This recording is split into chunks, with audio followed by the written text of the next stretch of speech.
Where's he at? Walking in? Well, I think I just heard it. He just said. If I saw you on vacation, I wouldn't have fixed it. If not, she's out of police on vacation. I would It's just part of it. If I didn't have nothing to do, There he is.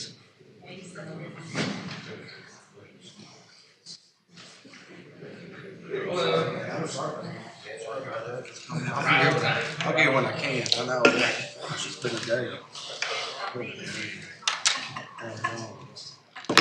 I just come in back and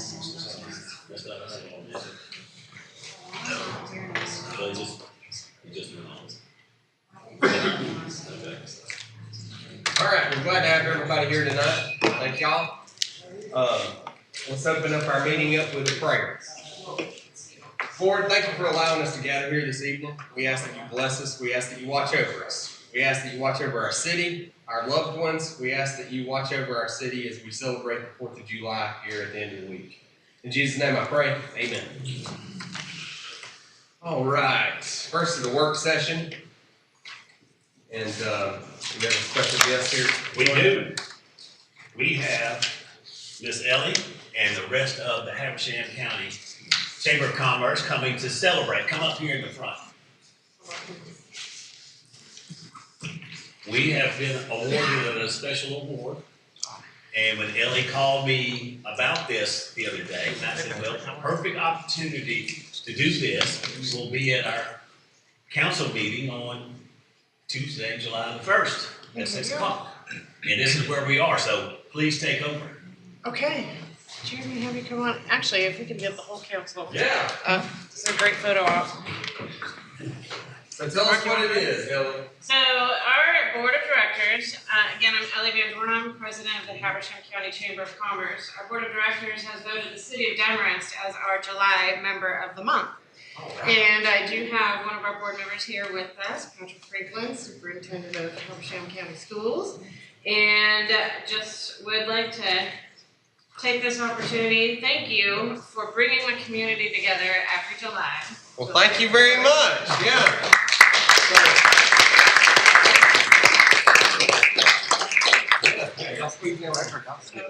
Yes, the more the merrier. Go ahead. Jared, Jeff, because we've got this lovely yard sign that All right. goes down to your front yard. 1, 2, 3. Thank you. All right. Well, I think it's a great time that we tell y'all that we saved y'all 5 spots in the parade on Friday. 5. So you need to figure out who's filling they're those on vacation 5. this week. I appreciate Would it. that be in the marshal's car? They're walking spots. So you just have to walk. Thank you. Very Thank much. you. Appreciate it. Thank you, Mark. Thank you. Thank y'all for coming too.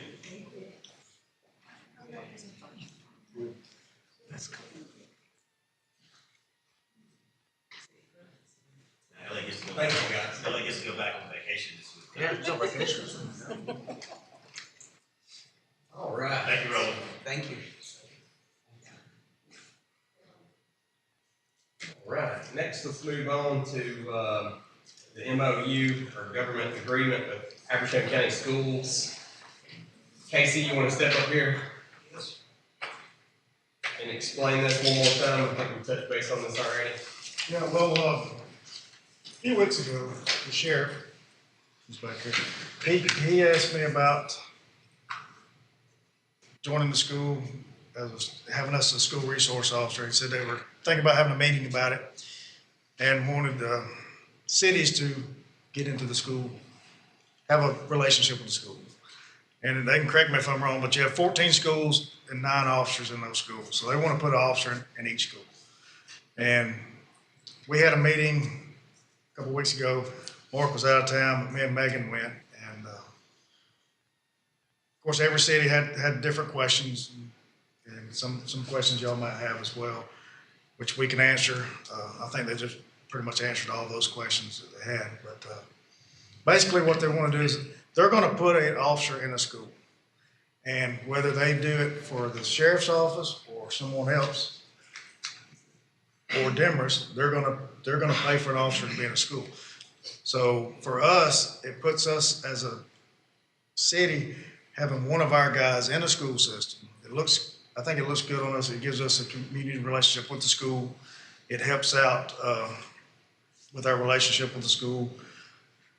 He will be working for us, Demorest. He will answer to us.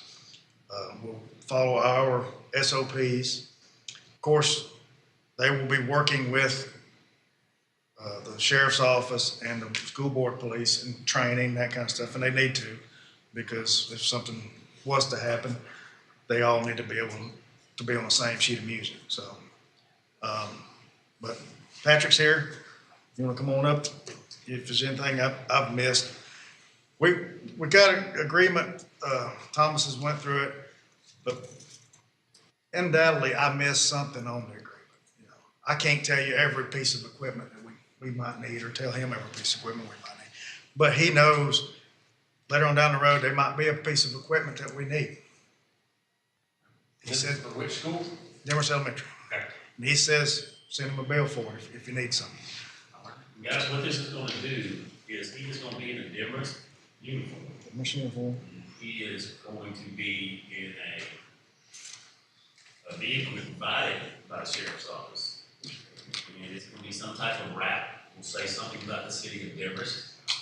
And most of the mornings or afternoons, you would see our officer who's on patrol parked in the front of one of the 2 schools there as a presence. Not because they were asked to, it really came from a parent that said, hey, I just like seeing the Demorest police officer at the school, plus the SRO officer there. So when he brought this to me, it was kind of like a no-brainer, guys, because again, we're gonna pick up another full-time police officer. We will have him on, I guess, school holidays, summer vacation, minus what days he has training. And so it also gives Casey and James a his to put into the school, do more over there from a PR stance. And Donnie, you mentioned it as, it'll give us another person for the 4th of July. Say we already had it in place, we'd have him this 4th of July. And the kids at the school is gonna be seeing their officer out at the 4th of July events and that kind of thing. Immediately when Robin brought it up to me, a name popped in my head of a guy I know. When I tell you some people are made for certain jobs, he's made to be a school resource. He's just that guy. He's trained in everything. He knows.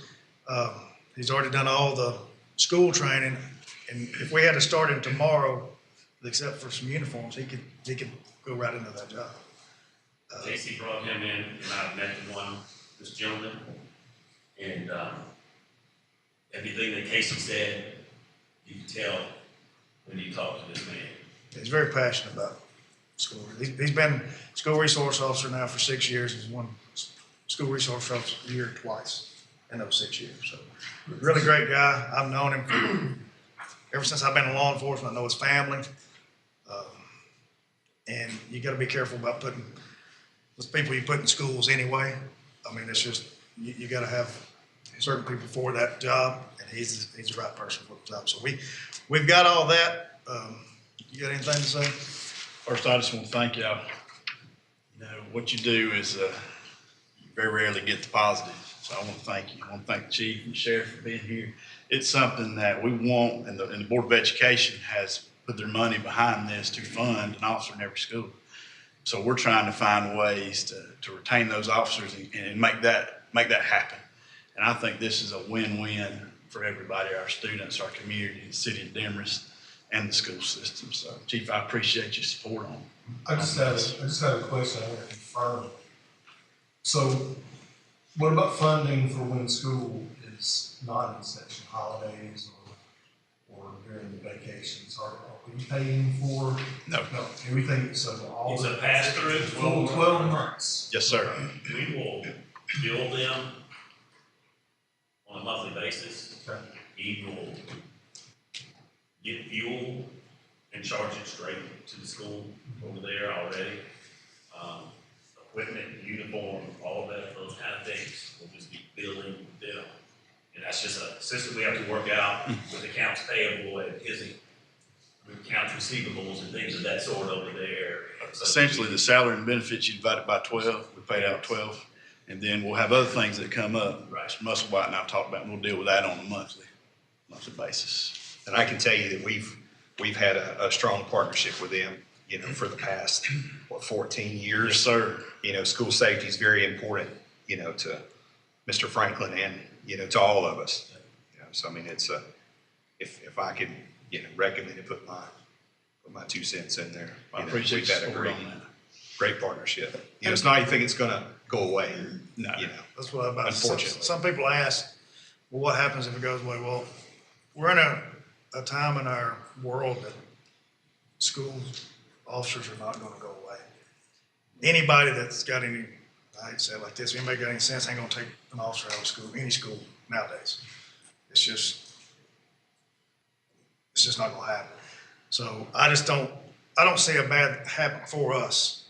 Do you see any strain if the officer's out sick or anything? Now, that's the first question I ask, because there's an officer at the middle school, and we'll have an officer at elementary school. If our officer's out sick, the middle school will work both, same as if he's out sick. Okay. With our other partnerships, we'll be able to work that in. Is the officer at Milbanks, is that the sheriff's office? Yes. employee? Yes, sir. And like I said, they will train with each other. There are certain things certain training they have to have different than our regular training. We'll make sure they get their regular training, and then they'll train together during the summer months. And what times they're not training or on vacation, because that's when they'll take their vacation, then he'll be on the road with us. You know, when I first come in, when we met, it was Yes, one of his goals to have an officer in every school. And it's, you know, on us, it's a lot of times it's hard. It's like Chief said, you can't just put anybody in the school system. You need somebody that's going to be able to work with kids and, you know, understand that they don't need to go to jail every single time you interact with them. Sometimes they just need some guidance, you know.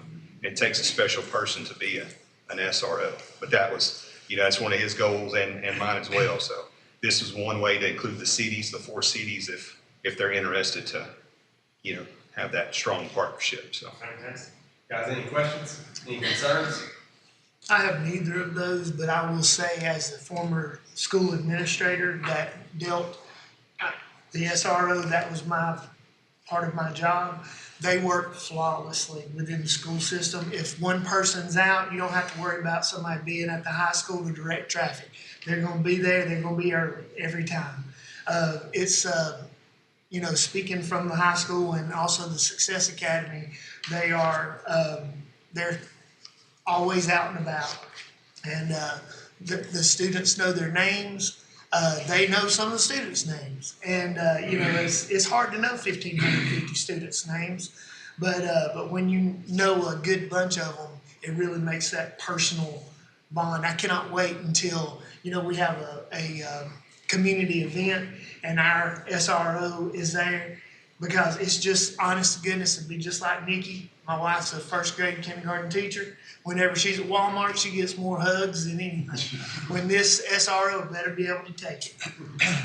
And I believe he can. He would have been here tonight. He's on vacation right now, but he probably is watching, and I did tell him to come by. He's coming back on Thursday. I told him to come stop by the 4th of July and meet some of the guys if it goes that way. So, you know, y'all are welcome to meet him then. Thomas, assuming you review this, do you have any changes? I don't have any changes. There was one question raised, and I'm not sure if things here about benefits, family benefits. I talked to someone, whatever the contract says, he gets whatever benefits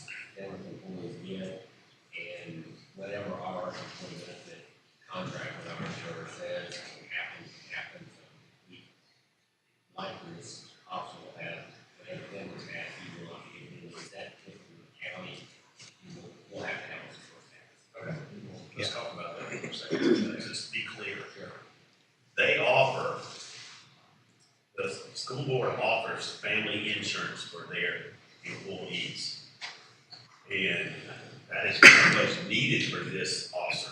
So to be clear, can we, how is he gonna receive those benefits then? Are we saying he cannot receive the family benefits then? We only get just the employee is included, he would have to pay the difference. Unless our Benefit their insurance. It would have to be. He can be charged. generally, all the employees have to be treated. Okay, that's just something. And it would be the city's insurance that he's covered by. Like ours is the county's insurance. They just reimburse us. So. Let's be clear. If it's included in his salaries that is being reimbursed, is that different? Or no? Just, it's being treated differently. That's gonna be a question for the benefits coordinator, on how that, I mean, I'm sure it can be structured, because we do that. But we're a private entity, And that's why I was just trying to be clear that we're, so we need to talk to our benefits. We'll do that tomorrow. And find out how I'm sure there's a way to do that. It may be pre-tax funds, it could be any number of ways, but it needs to be done according to our. Okay. And they're easy to work with. They're finance lady that she has. She does a great job. So. But that was the only thing, but everything else is. Okay. Any other questions, comments, concerns? Sounds good to me. Yes, ma'am. What happens if both the city and the county, they're both out at the same time? We have 10, well, actually 9 other deputies and a supervisor that they just rotate, plus the school board police. You know, Okay. they kind of rotate around, just like it would be anywhere. If you had someone out at your job, somebody else would pick up the slack. So we've been doing that. And if there's not an officer there the whole day, then they're stopping in multiple times through the school day. Check on the school. Thank you, guys. Thank you. Thank y'all. and y'all on a personal note, Robin has an addition to his family, if he would like to tell y'all all about it. Yeah. Noah that works here for the city police department, Noah officer, and my daughter Sarah, they had actually our first grandchild. Last week. And it's really like you say, for those of y'all that have grandchildren, I was always told that when you actually see your child. I tell somebody, I die for my, even one of my girls, I probably pushed things away. I told mine that too. Well, if you had hair, it would start falling out now. He has more hair than I. Thank y'all. Thank you. All right, next is Brad Day, our grant writer. Yep, 1 second here. Okay. Mayor, do y'all have any questions for Patrick and them? No. Anymore? Y'all are free to go if you'd like, we'll do our vote in our 7 o'clock meeting, so y'all are, you're welcome to stay or go, your choice. See you, Patrick. Good to see you. See you guys. All right, on what Brad Day has done, we have been approved of 2 of the funds, 2 of the 3 grants for the streetscape, lighting, landscaping, etc. And we're in the running for the 3rd one now. And these grants will be coming through the feds and going straight to GDOT. These grants will not be something that we're taking the $7 million and possessing that and pay as we go. And these are things that GDOT will be billed for, designing, and all these type of things like that. So we owe Brad because, as Thomas' letter says, he has done his job. He has secured these 2 grants. In the grants, his commission was based at $30,000 each. And if he gets a 3rd one, he would get that grant too. And then there's also additional charge if we choose to on the administrative side. The administrative side, he has to continue working with DOT and the design company in continuing that process. But these 2 grants are different.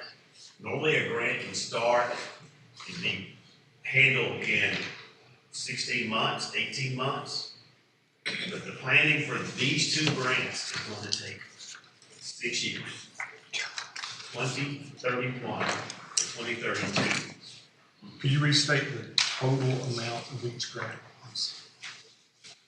I'm going to give you a rough number of Estimate, because $7 million between the two.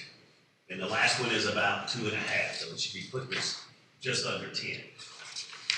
So we're having to use the state approved engineering firm, and this is the process. Like I said, typically he would charge his percentage to do the administrative side, but it doesn't take 6 years to do that. But these two grants are going to take that long.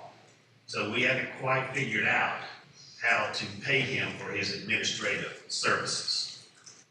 Because we've never done one that takes this long. Does that make sense?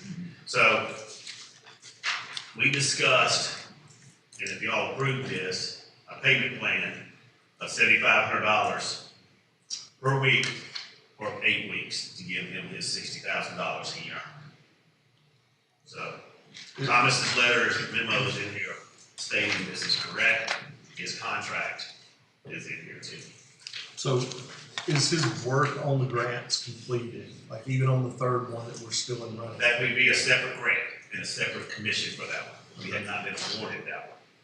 But these two, he has done his work and they have funded the first phase on these two.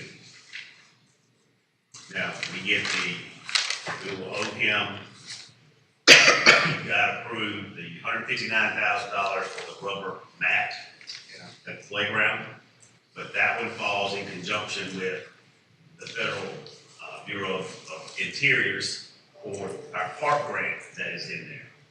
He would be owed the same percentage for the $350,000 grant we would get, plus the grant for the $150,000.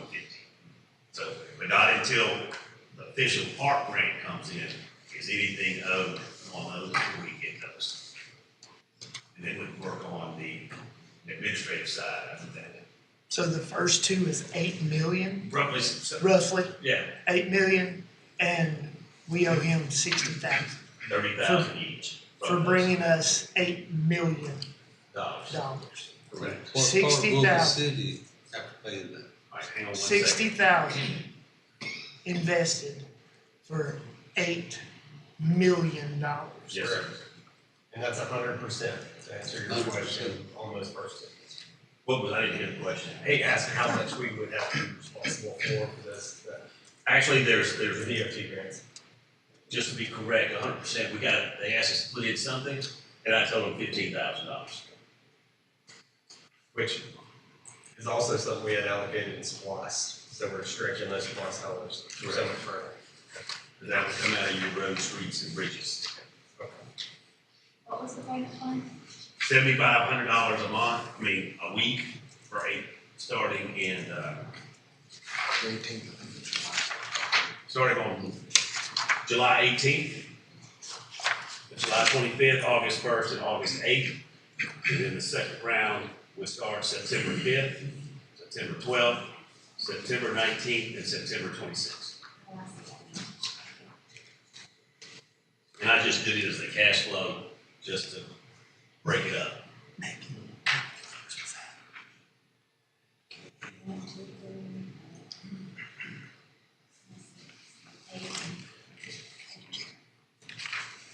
Very good. Any other conversation about that? Wish it wasn't 6 years. What's the third grant that you're anticipating to? Same as these two. It's a different phase. We've got 3 different areas. Demorest, taking the highway right here, from right here at the traffic light, going all the way across the bridge up to the Demorest Mount Airy Street. The other one is coming around the 3 sides of this building. We would have the 4th side right there. You follow me? Okay. And then taking back then from right here, at Hazel and Pine, and going down to Holly, and taking a right and going up Georgia Street. So that way Georgia Street is done from the top of that hill, all the way down to, Peabody, and then coming down Massachusetts Street beside the park, looping around Johnny Mize and finishing up that tail end of Georgia Street. Okay. And they don't have this one out here on, Central approved because they had some questions that we had to kind of work through with the bridge folks. And, obviously the bridge will be done by 2031. Maybe. So, and, so that's why that one wasn't done. We had to get some more information.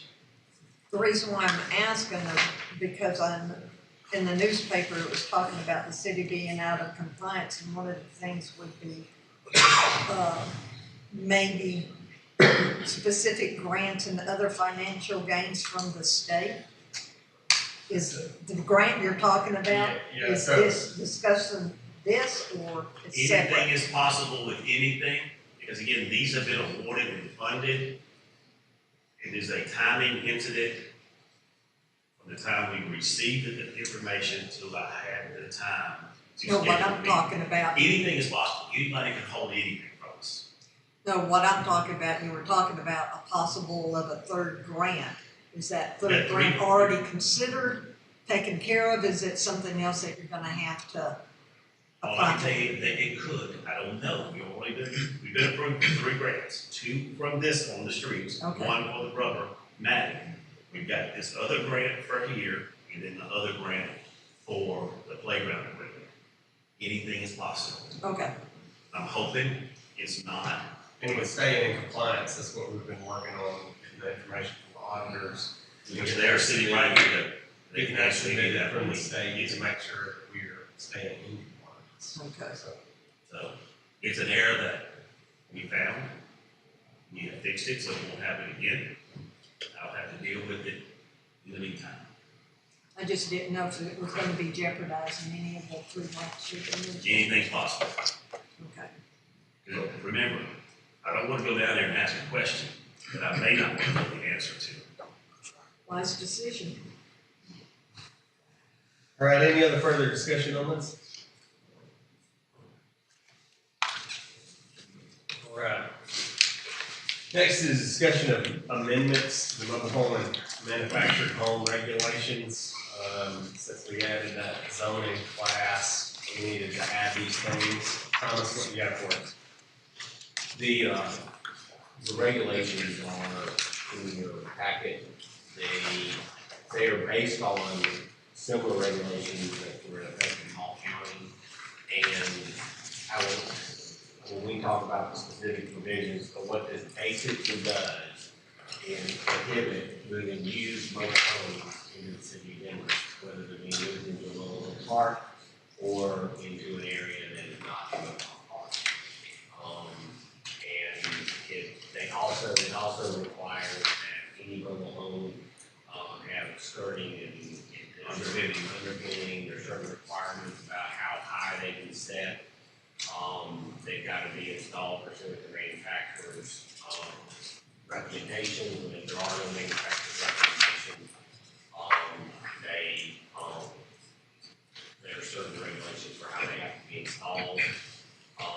The one exception to pre-owned mobile homes being moved into town is if the person who's moving it, the owner, has lived in it for the last 12 months. Show me where it says in here that it has to be new. When it says that it can't be pre-owned.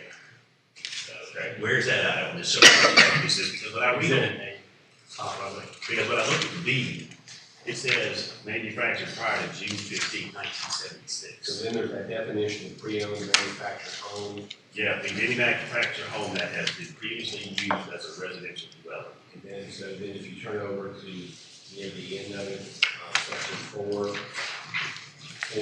no pre-owned manufactured home or site built home should be allowed unless it has been occupied by the applicant owner for the previous 12 consecutive months as his or her principal interest, principal residence. Okay. And then there's certain exceptions for site built homes. Okay. This only applies to that one location, A mobile home. not in Well, the ex- Any existing will be grandfathered in. Okay. But if anything new, anything that replaces anything that's here, cannot be pre-owned as defined by this.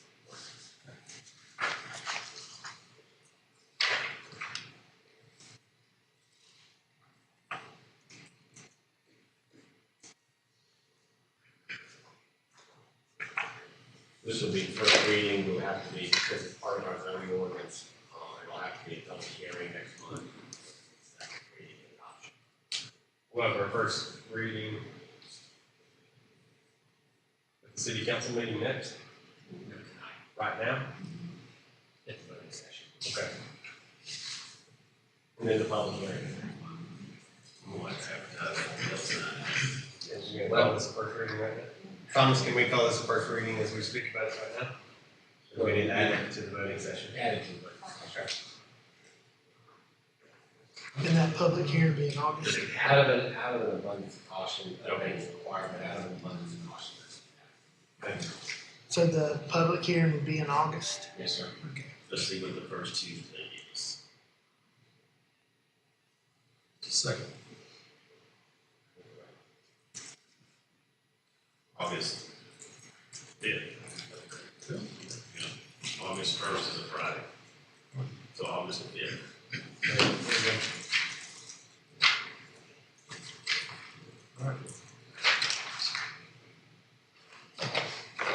All right, next let's move on to animal control invoice. We do contract with Habersham County for our animal control, so we discuss this every year. Every year it changes a little bit, so where are we at, Mark? All right, you'll see the dollar amount from their invoice, which we paid last year, $13,500. They couldn't tell me when we were in our budget season last year what that was gonna be for 2025. So I budgeted $13,500. And we're gonna be $2,062 short from their current bill of $15,561.74. You turn to page 2, you will see a chart here from the county that shows how much is owed by each entity. And we have a total of a cost per their formula for the city of Demorest. Their total budget is I'm gonna round number, $1 million. And our percentage of 4.39 population of the city limits would give us having a $44,000 expense. They give us a credit from countywide tax revenues by tax districts of $28,400. And that's how we subtract the tax credit from the $15,000. You subtract the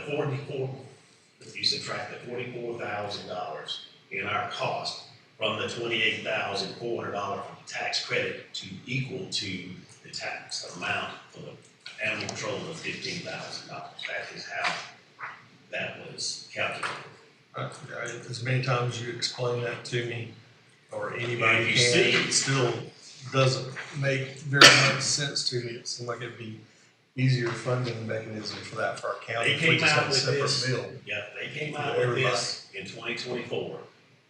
And now we were paying roughly $24,000 before. So we dropped down to $13,000. I don't know, it wasn't something to complain about, but it is going up roughly $2,100. How do they calculate the credit for tax-wide tax revenues? It is a very difficult formula to follow. That is what I'm saying. It is. Because if you see in this chart here, Cornelia, they says they should owe $98,000, but their tax credit is $138,000. So they don't get a refund, they just don't have to pay anything. And if I was Cornelia, I'd be wondering, what about the difference there? It seems like we're overpaying. And that's the same thing with Clarksville. Their cost is $42,000 and their credit is $54,000, so they don't pay. So, but it is something you would have to go see Tim Sims, or I can get him to send it the formula to calculate that. I mean, it is what it is. We And last don't year, have the ability to perform that service ourselves, so. that is correct. And last year, we paid this in March of '24. Don't we as citizens pay for this service? That's where the credit's coming, that's where they're giving you the credit from.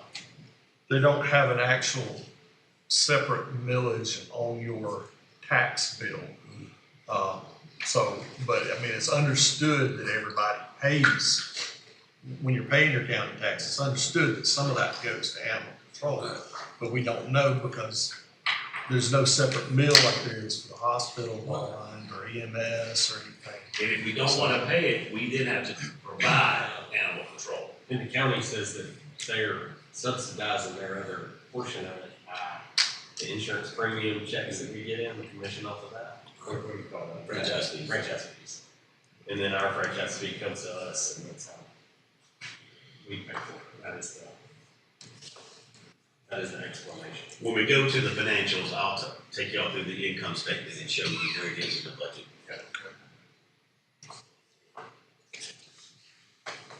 Okay. Any other further discussion about the $15,561.74 paid to animal control?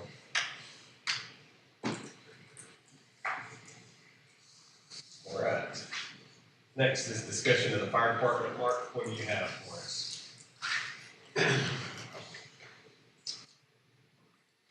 This is a discussion we started having in September of last year, after we started our budget process. And with that, I started, when I received the first budget from the chief, which is included in here as a point of reference, that was for $2.1 million. It showed what he felt and what the department felt they needed. And my budget, or the city's budget, in 2024 was $600,000. The year before that was $623,000.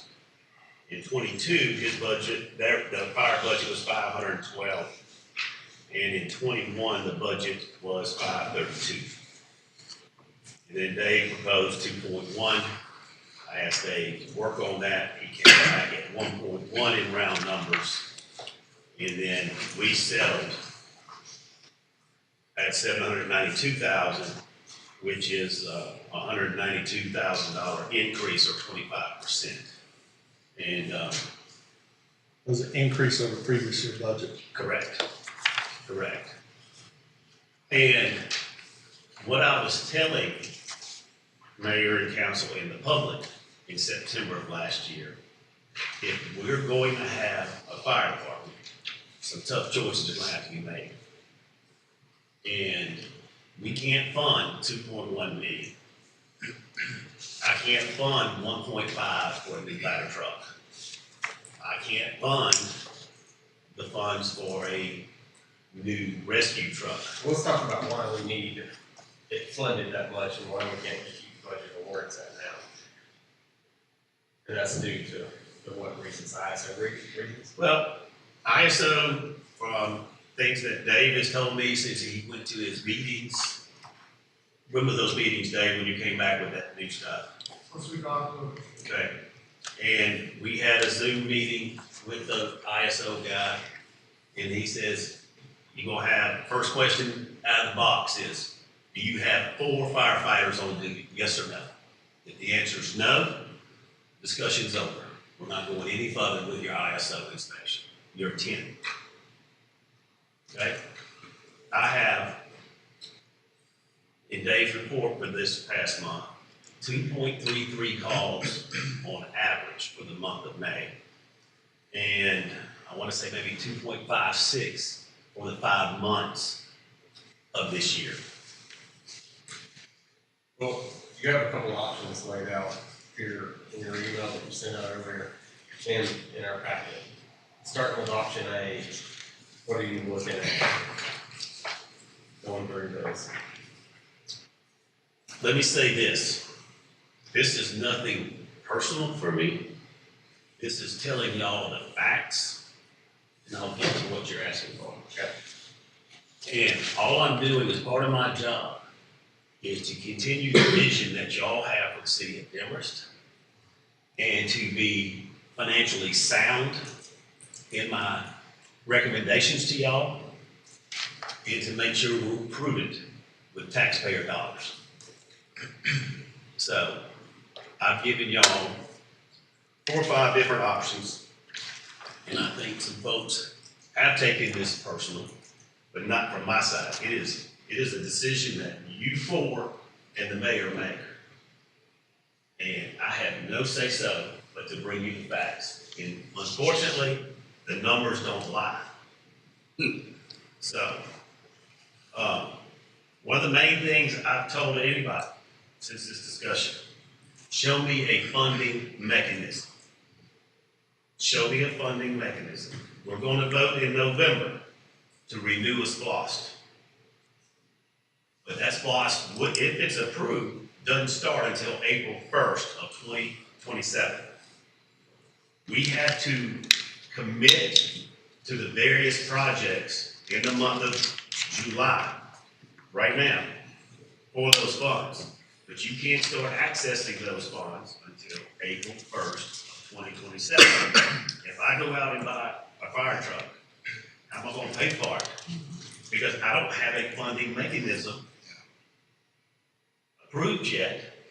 And if it's not approved November of this year or November of 26, still don't have a funding mechanism. I don't have cash flow to make a couple $100,000 payment a year. So I gave up council option A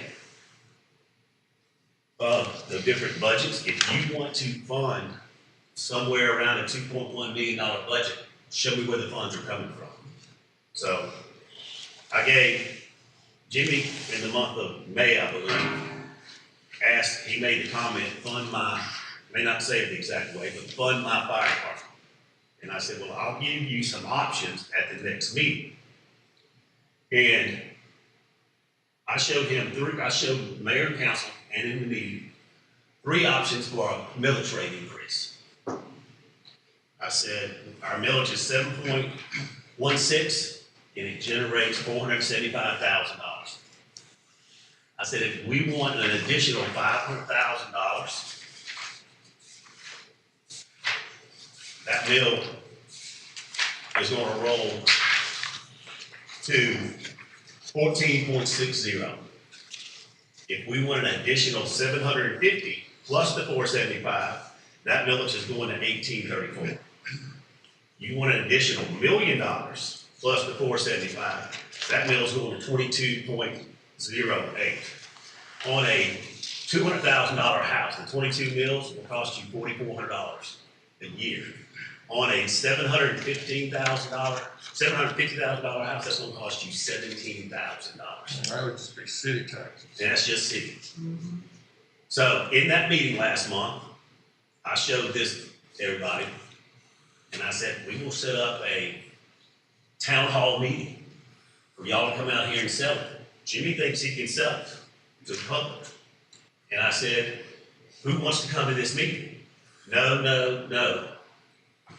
Nobody's coming but Jimmy. But I said, I'll set up the meeting. You can have this meeting in this room and you can sell it. Who's for that? You know?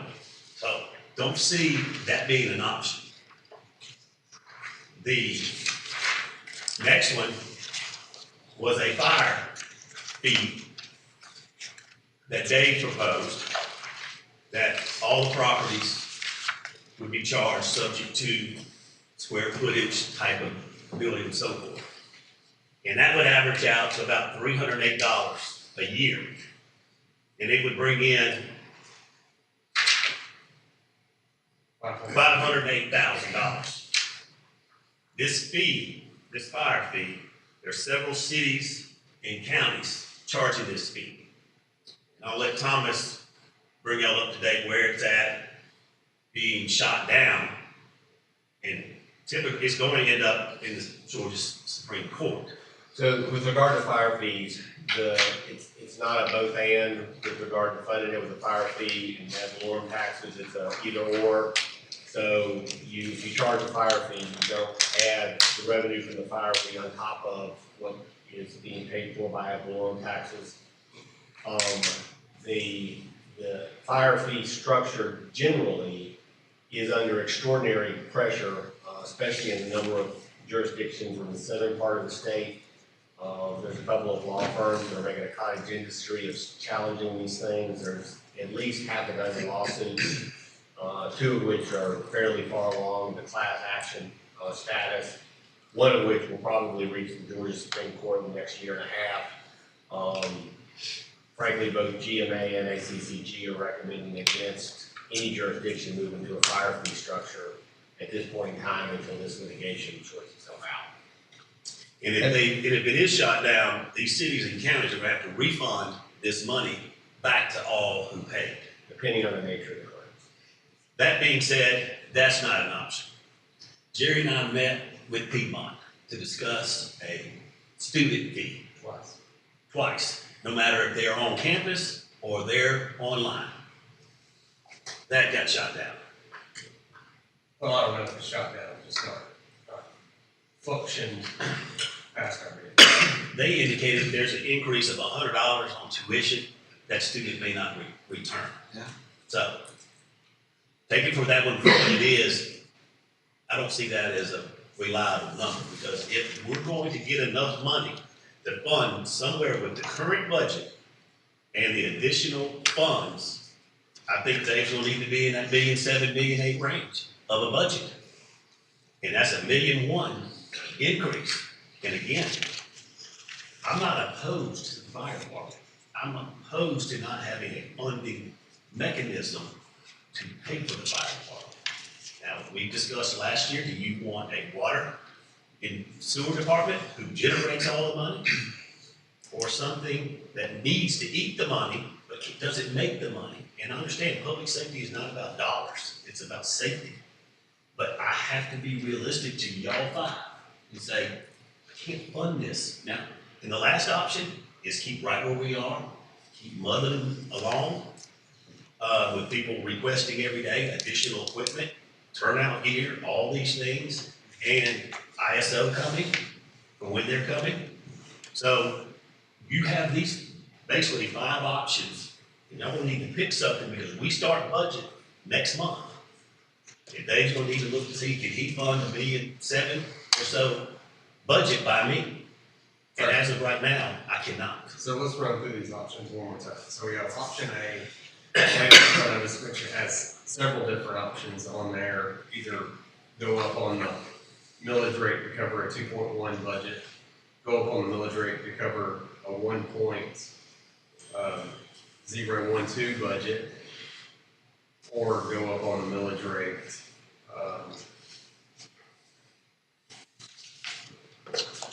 It was going up it was 500,750. So you were doubling, it was 14 mills, 18 mills. Is a 25% increase. Okay. Yeah. So we're looking at, is that 100% on one? Yeah. And 48% increase on the second one, and a 25% increase on the third one. Because again, we collect 475, so this fund would be on top of that to gain any traction. Or option B. Option B was the tax. Really, option A really is just telling the story of the budget needs. Okay. And then budget C, I didn't present it yet. C is the city of Cornelia and providing our fire and fire alarm wrecks, option the county would still handle ambulance service. And for $228,000, that is basically $300 per structure tax parcel in the city. And we have 759 tax parcels with a structure on it, whether it's a dorm, your house, or an outbuilding, that they tax you on that. So there's 759 times 300, which is 227,800 and something, so I rounded up to 228. That's a $565,000 savings just across the board. And they do that for Mount Airy. They only do fire and alarm. and their charge is like $95 under the same structure. And that's how they handle that. Mr. Irving sent an email out to mayor and council, and I forwarded that email to the city manager of Cornelia to have him reply to it. I assume, Dave, you shared that with your guys? Sure, it was 4 times that. Okay. So, you know, he's got some issues, and he says, you know, this is what we're gonna do. This is how we're gonna handle it. So, you know, all that is if and but. And the other issue, the other option is, we started the process with the county on a consolidation consultant. And I met with the county, Tim Sims, their chief, and Dad, the consultant, and Megan yesterday. And I've asked them to give me the same type cost. What is it gonna cost for us to consolidate? And they promised me their numbers where the employees would be transferred to Habersham County. They would move into, with a new flag being Habersham County at the fire station. And so the employees have an easy transition. But again, it's just an option I'm giving y'all. Has something changed? Because before the county rejected us. No, they didn't. Dave rejected them. He told me he didn't want any part of that. So the county said they didn't want any part of us. I don't know who you had that conversation, but I never said that. No. So, that being said, that is the other option, and they have indicated they would have their final numbers with Demorest by the end of July. So we're looking at county or Cornelia? Or just keeping it the same. I want to interrupt, sir. I did not reject the county option. I said it was not the best option because it's going to cost a lot of money. You did say that you did But not. you're insinuating that I shot it down and I have the right. You did, because you told me you didn't want any part of that. I told you, but it's not my decision. I'm telling you I understand, yeah. that issue is y'all's issue. I just told you I thought that was going to be a very expensive issue, just like I shared with the retreat. That's what I'm saying. That's the only thing I said. heard you on that. Yeah, that's all I'm saying. I didn't reject it. I don't like to reject it. All I'm saying is that it's going to be expensive. Well, I heard a different conversation, which is fine. But again, I'm trying to get the proof of the numbers, and that's why I said we needed to do the consultant to get the truth of the cost, to get the truth of how we are performing. And it's not costing us anything. The county is paying 100% of the study to be done. And so, Have we got the results of the study back? July 30th. July 3rd.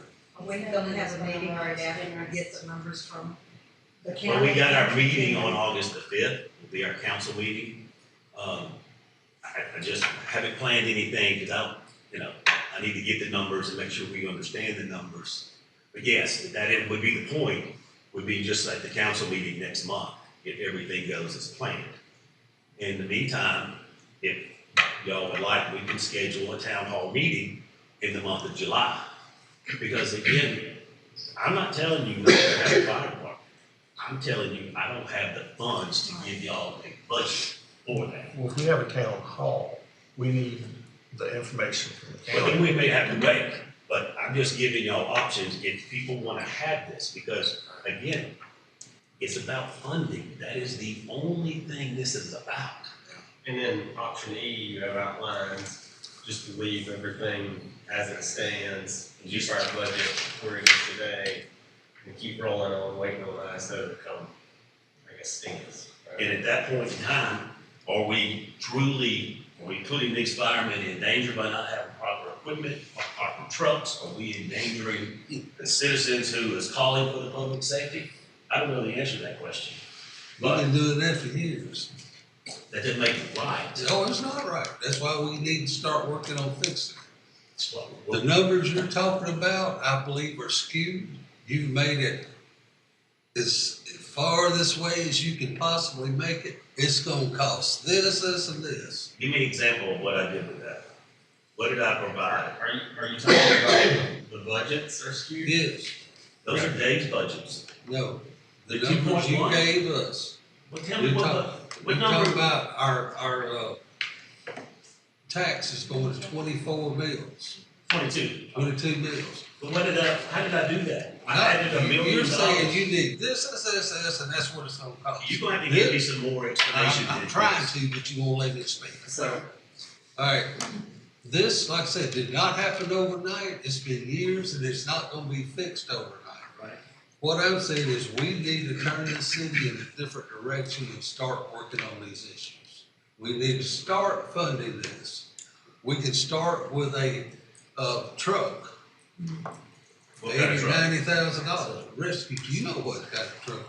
I thought it was 450 though, not 90. Is that not 450? So, as you want to discuss about, there are multiple options that we can do. We can buy, the first thing that we need to accomplish to avoid its end is we need to hire additional firefighters. How many? So understand here, 4 is the number. I include myself as one of those 4, so if we were willing to work a plan, we can year 1, hire 1 additional firefighter, so I would have 3 people on duty and I would be the 4th. But in that hiring 3, because you got 3 shifts. It would be, it's 3 firefighters. I thought you just said One hire firefighter per shift, so 3 firefighters comes out to about $150,000 per year, per year. Plus benefits. that would include benefits, right? That's No. salary. Or that's hourly. Yeah, it's about $49,000 per person plus benefits. I'm sorry, I'm confused. How much for that one shift, for that one For person? the for the one year? fire, it's about $150,000 total. For For 3 all 3, A, B, 3 and C full-time shift. employees. Okay, One it would person. cover, that guesstimate is for their benefits too, or? No. That's not include their benefits. Benefits. I don't know what benefits So are. benefits were roughly $1,000 a month. Okay. Plus retirement, times 3. And then to cover the times that I am not available, we would bring another part-timer, saving in about another $45,000. Okay. Mark, you keep saying there's no money. There is money in this city, it's just how we spend So it. that's what I'm Hey, saying. all I do, Jimmy, is recommend the budget, Uh-huh. and I think y'all voted 4-0 for the budget last year. Right? Take the money, come and show me what you want me to change. Did you do that last year? No, sir. You didn't give me the opportunity. No, I send this to y'all weeks and weeks and say, give me your thoughts. Please, give me your thoughts. Like you sent this to us now. It's the first time I've seen it. Oh, no. It's the first time I've seen it. Now, you may have never seen your emails, but it's not been the first time I've sent it out. I can. You didn't send it to me, I assure you. Oh, that's fine. I'm not gonna argue about that, but I'll prove it to you tomorrow. Alright. So outline on this, with that extra budget that you're looking at, what else are you looking at? So that would get us from a 10 down to somewhere between 7 and 8. We're at 3 right now, we're ISO 3. Okay, so 150 grand plus benefits would get us down to Get us 7 or 8. to 7 or 8. Okay, Now you buy another pumper, because we only have 1, and you have to have 2 to show the gallons per minute that flows. So I have to have 2 pumpers. I can buy a new one, that'll give me 20 years of service.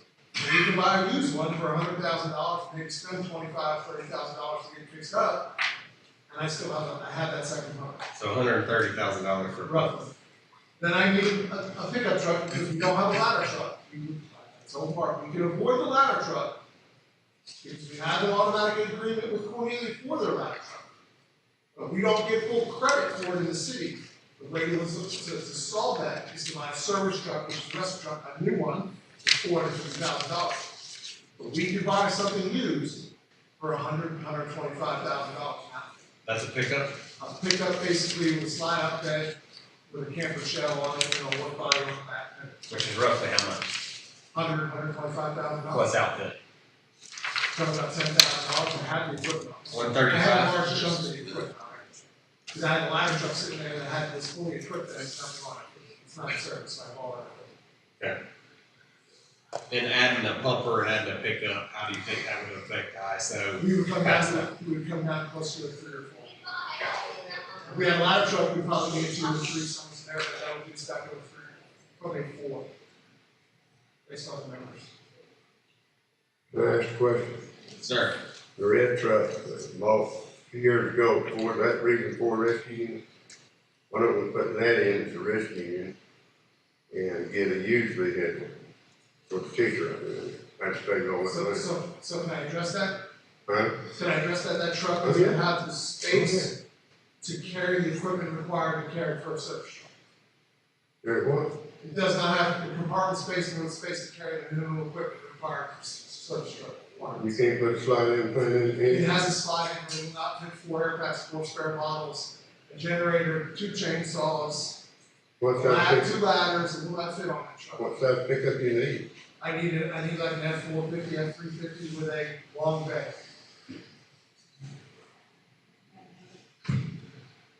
On the, another question, on the, 4-pay firefighter, used to be, now it's been a long time ago, I've been there for about 7 years. It used to, it was, if you had 4 people, whether volunteers or part-time, as long as they came back, you had 4 people on scene, you didn't actually have to have 4 pay people. Has that changed? Johnny, has that changed? It has changed, Chief. Has it? Okay, it's gotta be 4 pay people. It's gotta be 4 fully qualified, certified people there within 9 minutes. Okay, I just checked. And then to add on to that, that's 4 within your own department. To meet the minimum requirements, next step, you have to have 6 people. So that means you have your automatic aid, bring in 2 people to meet the minimum requirements. Okay. So you have 6 as the minimum on a structure fire, 4 have to come from within your department. Does that make sense? Yeah. What's gonna happen to our ISO ratings if we do go to just the per diem? Is it going to go up? Go to what now? What will happen with our ISO ratings as far as our homeowners insurance? Well, according to Cornelia, it's going to be a 3. According to Johnny's question, it is not. So I don't know. Dee says, and Billy Joe says we will get a 3. Johnny's email says different. So the way, what they do is they're gonna say, because this fire station will exist, what they'll do is the ISO will come in and they will redo the entire map. And then start putting average in miles, driving miles, not as the crow fly miles, but driving miles from that station to the farthest point. It's 1.5 miles to get back, the best credit, it's 1.5 miles for your engine, 2.5 miles for your ladder truck.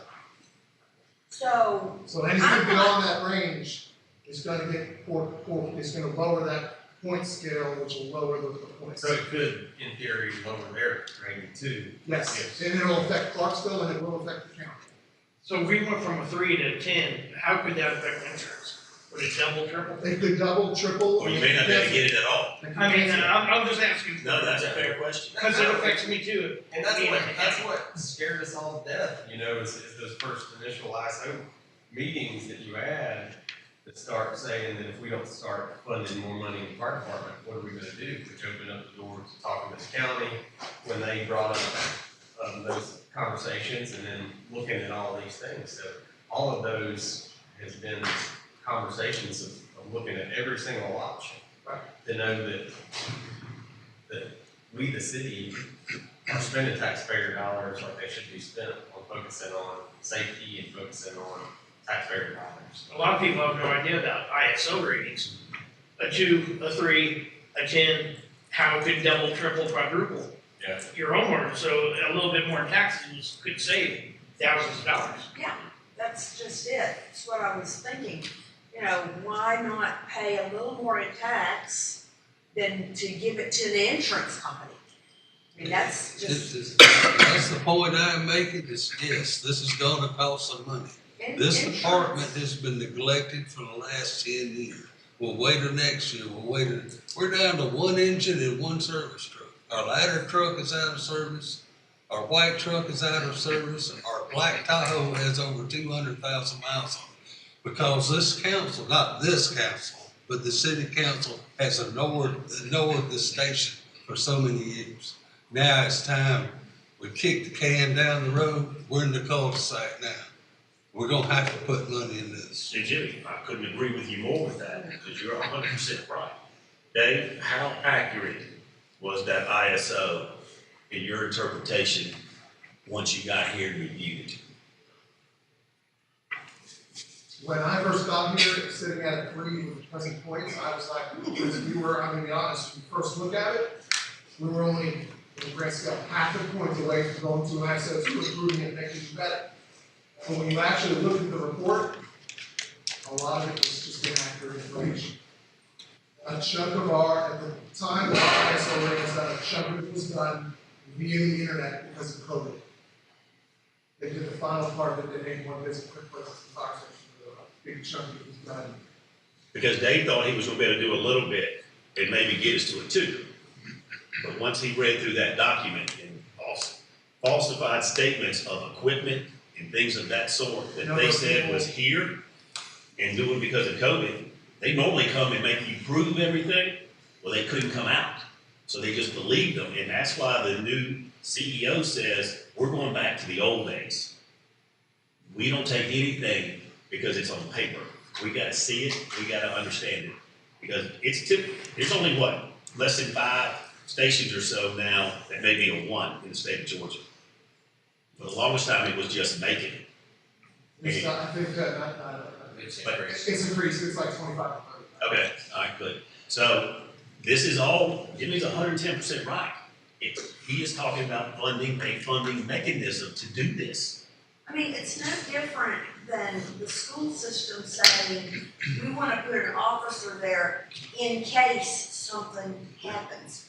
We want a fire department in our community in case something happens. It's like insurance, you buy it and pray you never need it. Well, I told Dave, I said, I get the 2.33 calls a day. It's about that day that something bad has happened. That's what we're waiting for. I get what you're saying, man. I follow you. Now, also understand, ISO focus, if we start the process, if they were to show up tomorrow and say, oops, we got a problem.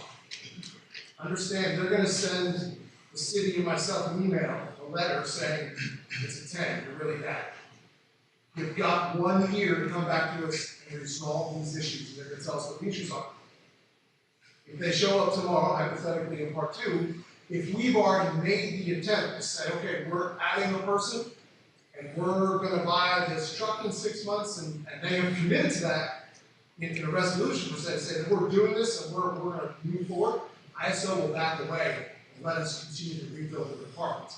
And I believe everything he said. I mean, you just have to have a plan in place. I gotta have funds to have a true plan. How much would it cost to redo that ladder truck? To fix the ladder truck right now, we talked about it, it's about, now granted, we're going back a year, and things have changed, the market's crazy. Okay. It's about $125,000 to $135,000 to get it back to running, which would, he said would give us probably a year or 2 more. So we can use, that's an option out there as well, where we could spend a little bit more money and get us 3, 4, 5 years. I mean, even with that, we met with that consultant for ISO, he said, look, you can take that ladder truck that right now would be $1.5, $1.75 million, and you could spend $750,000, send it to a refurb, and it comes back like a brand new truck, you can own 10, 15 years out of it. And he said that again yesterday. Yeah. So these are options that, I don't have a direction to go as a chief, I can't write a strategic plan because direction funding wise and how We're utilizing state and federal grants. We have. Yeah, so we have our grant writer, it is on his top of his list of things to look at for the fire department as well, and I think y'all looked at other We actually grant have writers. applied for FEMA grants prior to Brad's coming on. We did apply for 2 grants. One was to pay for 5 sets of turnout gear, firefighter gear. And one of them was $1 million towards the ladder truck. Now, I asked this question to Mark a couple of weeks ago. Was Brad saying working on anything for the fire department? And you told me no. I wasn't, he was not, but I have instructed him per your request to do that. And after, I think you and I had a conversation, I reached out to Brad and he said that it's on his list. Because early on, we had a conversation with Brad on what our goals were, and I knew that that was on his goals. I mean, when we talk about grants, we can talk about grants, and Mark and I have had this discussion, we have that discussion. FEMA, it's too late for this year. When it came out, you get like 3 or 4 or 5 weeks to apply. When it came out, I went to Mark and said, it's called the Safer Grant. It's through FEMA. What it does is it pays for firefighters. What they do, the federal government will do, if you're approved, is they will pay the full year's salary and benefits for year 1. Then in year 2, they pay 75% of the salary and benefits. In year 3, it's 50%, so the city starts to take on some of the cost. And by year 5, the city has absorbed the cost of that But salary. that would give you a cushion. That would give me a cushion while we figured out other funding. I can't turn the TV on without seeing government can't talk about our $1 billion surplus instead of Georgia. Why not? That's the question for the governor, why they're not releasing that money though, too. So, but I hear you loud and clear. But no, I hear you. I hear you. I'm looking to turn over every rock. We did not apply for that grant because I don't have direction. I don't know what the future is. There's so much up in the air right now with what's going to happen. If I apply for that grant now, I won't know until next year. You know, and so it's closed already for this year, so I can't even apply again until this time next year. Because the direction he is talking about me, but my direction comes from y'all since we've been talking about this since September. That's not No, I understand. This direction. I don't know what y'all want. I get the direction from y'all. We've talked about this 9 months. Is it anything new? If you look at this information, Dave has made many recommendations. I don't know what you're talking about. I don't have a sheet. It's from the email to you, I believe. Different options he's talking about to meet ISO 3 rating. It's going to cost some money, there's no doubt. But this has been going on for years. That's right. I've been hollering for a year. We need a plan to turn this department around. And so far, the only plan we have is to dump it off on Cornelia. No, I've turned it around and said I need funding. You haven't brought me a single funding mechanism. There's things. You have it. So we have a couple of funding options that are in front of us. We do have looked at, and that's to set a solid budget on it now and get it out in front of our citizens so they know and understand taxes would go up to cover that. And but am I correct that you are not going to ask the council to vote on sending this to Cornelia this evening? No. Okay. It didn't say. It's on here. Discussion of Demorest Well, fire I department. haven't seen this until now, so I don't. well, it's just a conversation that we're opening the doors up to start discussing it, discuss every portion. What I was led to believe is we have a contract with Cornelia that starts the 1st of August. They're supposed to start taking our costs. They did get aggressive and send us over. They have what they sent in their memo, but that doesn't mean, I'm not asking y'all to vote or do anything tonight. It is a discussion. That's why I had on the agenda, discussion. Keyword by choice. Right. Okay. One other question, do we collect hydrant fees? We do, yes ma'am. So where does that money go? Well, the city had merged that money into the water department. Why? That should have gone to the fire department. No. The fire hydrants are not the fire hydrants. They do not belong to the fire department. They belong to the water department. But aren't they the ones that actually make sure they work and they go check them and they use them when they're putting out fire? Well, I mean, prior to this year, Dave, your first year, when do you think your last inspections of fire hydrants in the city were truly done? Probably the prior year, but I don't have any records. That's what the issue. I know from some of my previous, they did check items, but I had zero record of it. So for ISO, for presenting to ISO, I had no records, so it would show it was done. I think there was a little sabotage in between the stint with the interim chiefs and stuff. There was no interim chief before him. It was just assistant fire chief. Yeah. So, but let me go back and answer your question if I can. So it's like $15,000. When I go over the financials, I will point out how much that is. What we started doing last year, we had about 80 fire hydrants in the county that were out of service. Okay, now we have 1,190 total, 750 in the city, roughly 400 in the county. And last year, we went through and serviced every one of those 80 and repaired them, either replaced them, and a fire hydrant costs $6,000 plus labor.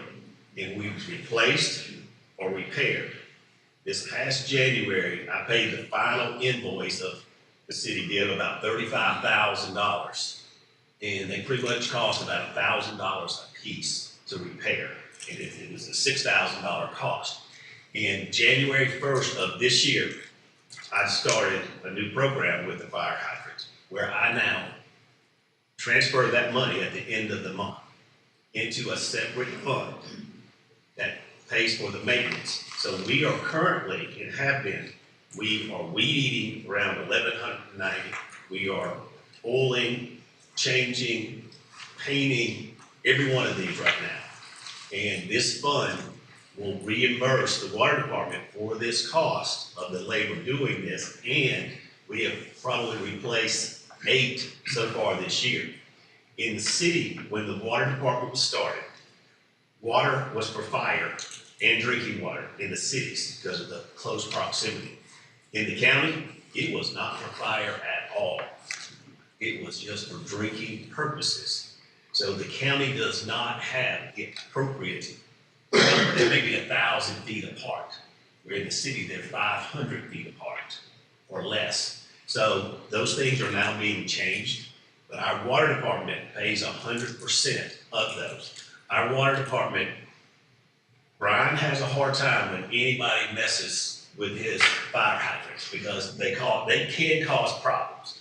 You're supposed to turn the fire hydrant 26 times. Brian has a machine that turns it 26 times to open it, 26 times to close it. You close it too fast, you open it, you cause problems, you don't put it back on right, people steal water, all these things happen. So he is very protective of those. He's got some that Dave knows do not touch because it's from 1929 and I don't have a cutoff over there. So there were certain ones that Brian and his crew did. Brian goes out and does the water flow test when the subdivision wants to hook on with our EMI engineers. So I hear what you're saying. Why the city did it the way they did, I can't answer that, but it is now separated, and the other fund that is separated now is new meter sales, where that money is separated, so that money goes for water line extensions, like that, because that's how we reinvest into the system. So the hydrant really isn't used for fire? Is that what you're saying? No, I didn't say that at all. It's just maintenance? Or adding to, yes ma'am, Or added to, additional. so these guys can access it if they need it? Correct. Oh, absolutely. Okay. I'm not aware of any down in the city. So, I'm not sure I understand why the water department takes care of the hydrants instead of. well, these guys can do it too. They have their own things. But we're doing a water model right now. It's costing the city $73,000.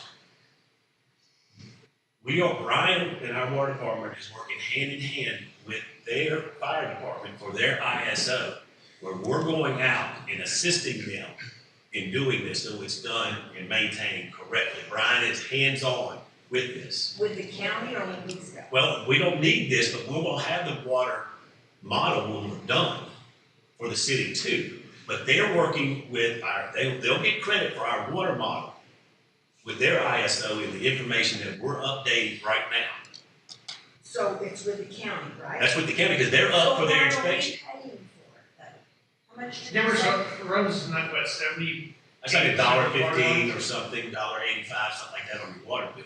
But we're responsible when the city took over the water system for Habersham.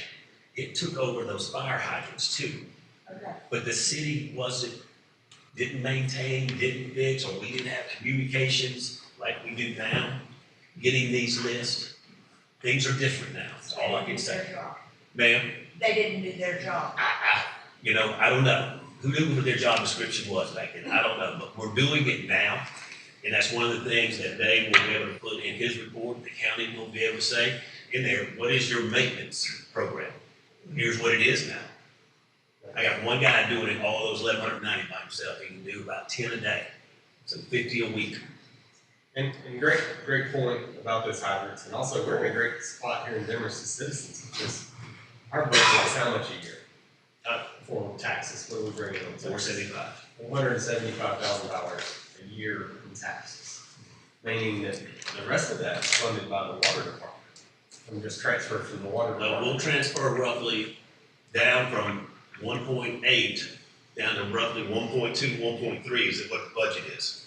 I'll talk about that in the financials too. But there's only so much that we can put pressure on those transfers too.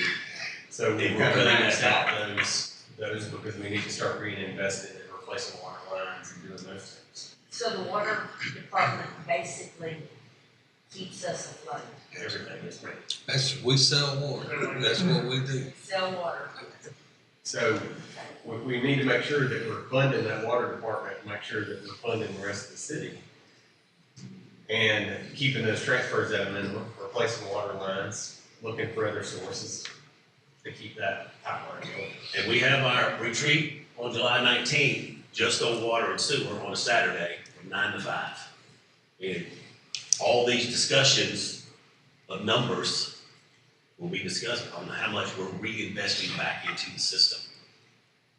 I mean, y'all were all read about Baldwin's issues with their water being out like it is. So, and we're trying to make sure that we're replacing and updating our lines. And I want to say what Councilman Davis handed out was something that him and I discussed, of all the different things that I've tried to do. And Councilman's heard them, I've tried to, what would speed cameras cost? What can we do with workers? Could we add, some cities, like Garden City, Georgia, which I was saying, adds a fee to the water bill that says every month, this is for the fire department. There's numerous things that I have presented, and for a myriad of reasons we have not gotten. And we've chased down several. Yeah, so I mean, chased I'm down. saying right now The fire fee that he's talking about is what is being challenged. One of the first increases on the hydrant fee, years ago, about 2010-ish, was a $1 increase. Over 3 years, that dollar paid for a new truck, or a used pumper for us. It took 3 years, come up with $90-some odd thousand to pay for that truck. And our old chief kind of did the math, figured it out, gave it to city council limit. So they went up $1 and paid for our, new to us, That's a great point then, but unfortunately nobody knew that the meters, those hydrants weren't being maintained. Oh, yeah. So we had to jump back on that and fix that. Unless the public thinks that you can increase the transfers, pay for the fire department, you cannot. Our auditors and the law have both indicated that our transfers are too high, and the city is working very hard to bring those back down to where they're supposed to be, as a matter of governmental finance. Where are they supposed to be? For us, they should be. It was supposed to be at $800,000 several years ago, and we got all the way up to roughly $1.8 million. One other question, I'm sorry. It's okay. Why didn't our grant writer jump on the FEMA thing? I mean, if we're paying somebody to do grants, why? I can't answer that question. I mean, it just seems like it got swept under the rug and kind of. Well, no, he's only paid by commission. So it's not like he's getting paid a salary. So he's looking for any grant. I mean, if I were being paid like you're paying him, which sounded pretty big, I'd be looking and bringing it to you and saying, hey, you can do this for your fire department, you can do this for your community. I'd be pushing to get more for my job. Yeah, he has all the incentives to bring us everything that is eligible. But I don't understand why he missed the FEMA grant. I can't answer that question. I believe, I could be incorrect, but I believe he was looking for direction from here. And the city, we're not, Brad? we don't, yes. Yes. Brad looks for direction She's from saying us. y'all. He Not was me. included on the email, Dave, right? Brad was included on the email, so I think he was looking for direction from us to move forward. And nobody pushed for it. With Well, where we're Or at we currently. just got missed. Right, where Well, we're at currently. Brad met with every council member, myself, department heads, and asked for the vision for grants. I'll have to pull that form. Did all five of y'all say push fire department? What was the majority of the department heads and council's decision? I think it was more water and sewer and parks, sidewalks, things of that sort. Dog parks. So, but there's five of y'all, and then you need three to push it ahead. Well, we met with Brad prior to finding this ISO rating Oh, absolutely. issue. Yes. And this came up after Brad came on board. So, and I agree, it's more important than the dog park. It's definitely more important than sidewalks, But none of this is taken lightly. No, it's Whether not. We No, look no. at consolidation, we look at increasing taxes, we look at different ISO ratings, none of it's taken lightly. And that's the purpose of looking at all of them, having a conversation about all of them here in front of us. So our citizens can't come to us and say, why don't you do this? Well, guess what? What I We've been did, looking at what I brought to Brad, and I'm sure that most of you did too, were the things that I was told by the citizens that ring my bell. Yeah. You know, I mean, nobody's ringing my bell and saying we need a fire truck except for Jimmy. Well, nobody thinks about it, it's sort of like I said with insurance. Right. You have it, you try not to think about it, Yeah. you never need it. There's So- not. But you know when you trip over that sidewalk, and you know when you don't have when you go to the park and you don't have a handicapped accessible, playground. You know, But those again, things are the I'll things go that back. people are We telling us started this about. conversation in September, and this is the first time, well, last month, Jimmy asked to fund the fire department, and I said, all right, I'll bring you some options. And so this is the first time we've had a true town hall discussion of this today. Now, they've been writing about it in the papers, or Jeremiah's been saying different things and things of that sort. So, about the fire department, and people came in today and said, what day is the last day for our fire department? Didn't know it was leaving. I don't know what you're talking about. We've got options to discuss. I would like to bring up one. Dave, would you mind sharing a little? I know you put job postings out there. The difficulty finding qualified staff.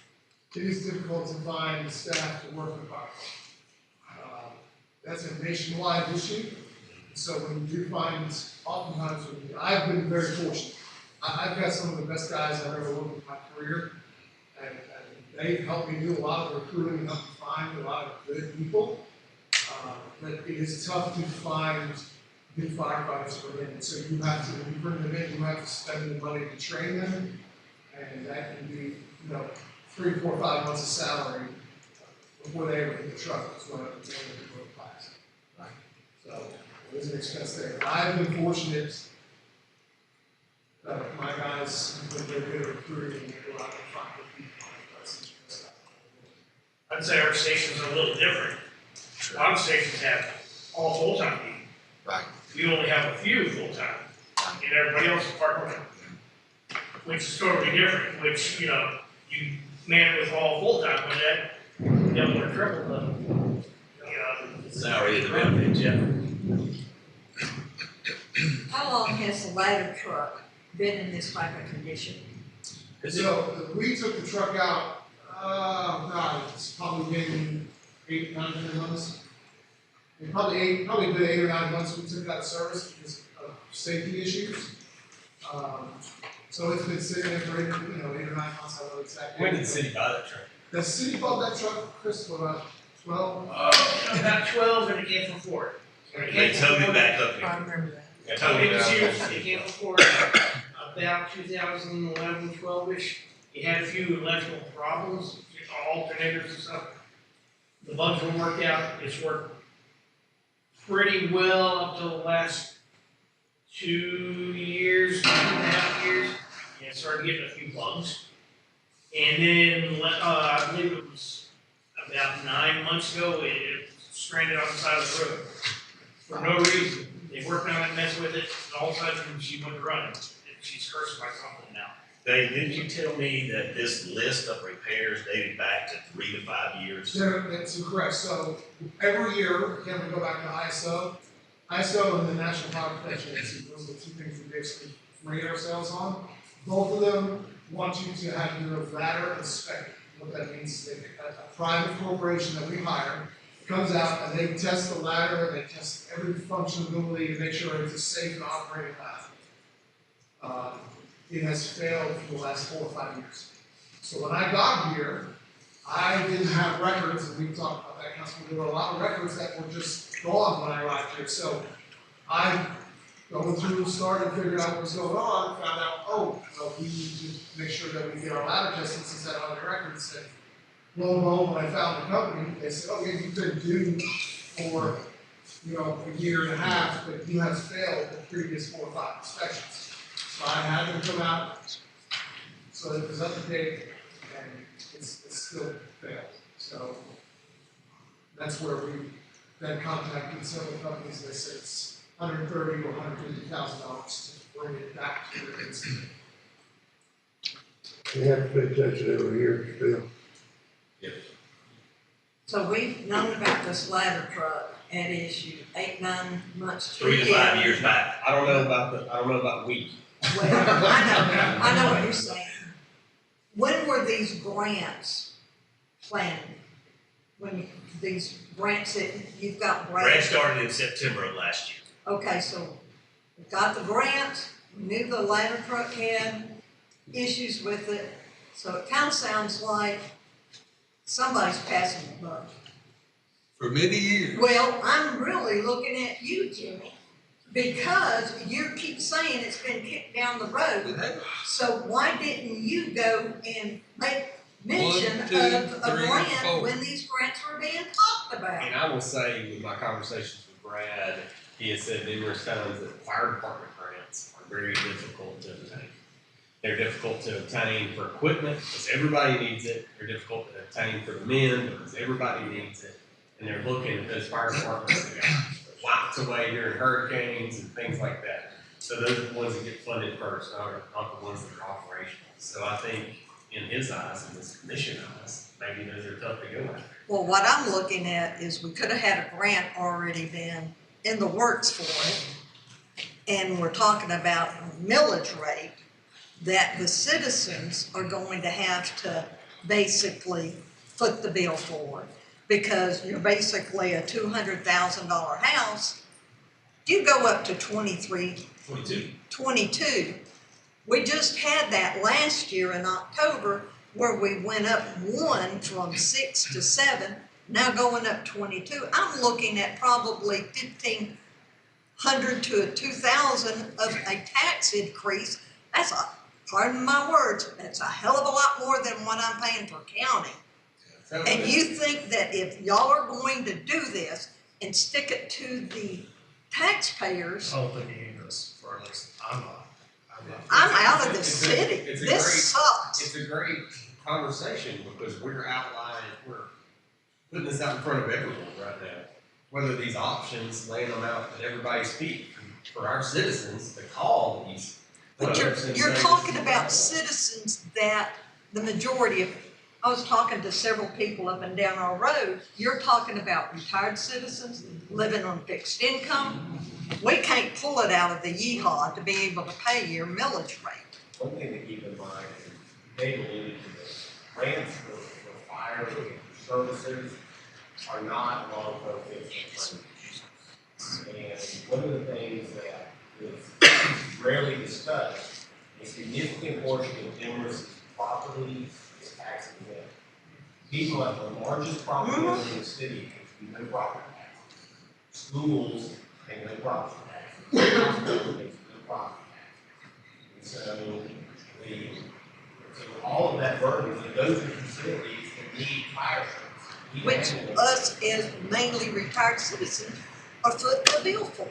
So while the grants that they're talking about with roads and streets, federal government pays GDOT local road, it's there for 50 years. if FEMA has money for these grants, everybody has seen what the federal government is doing, right? Any kind of discretionary funding. That's not a long-term fix. And it takes, like Dave said, it may pay most of the firefighter for the first year. Then it pays, a few years later, it's only paying half. That's when you can get the firefighter. So we'd still have to, we did get that grant for employees, that we still have to look at cleaning 2 years in a row, 3 years, 4 years. It's looking at them, give them something to ride on, a place to sleep. I'm just- What y'all are talking about is exactly what I'm talking about. For years, there has been no plan. It's been next year, next year. We need a plan in the city to bring our fire department, not to shut it off in the city. I think this is a wonderful conversation, but it's conversations that need to be had. I want to take a quick poll.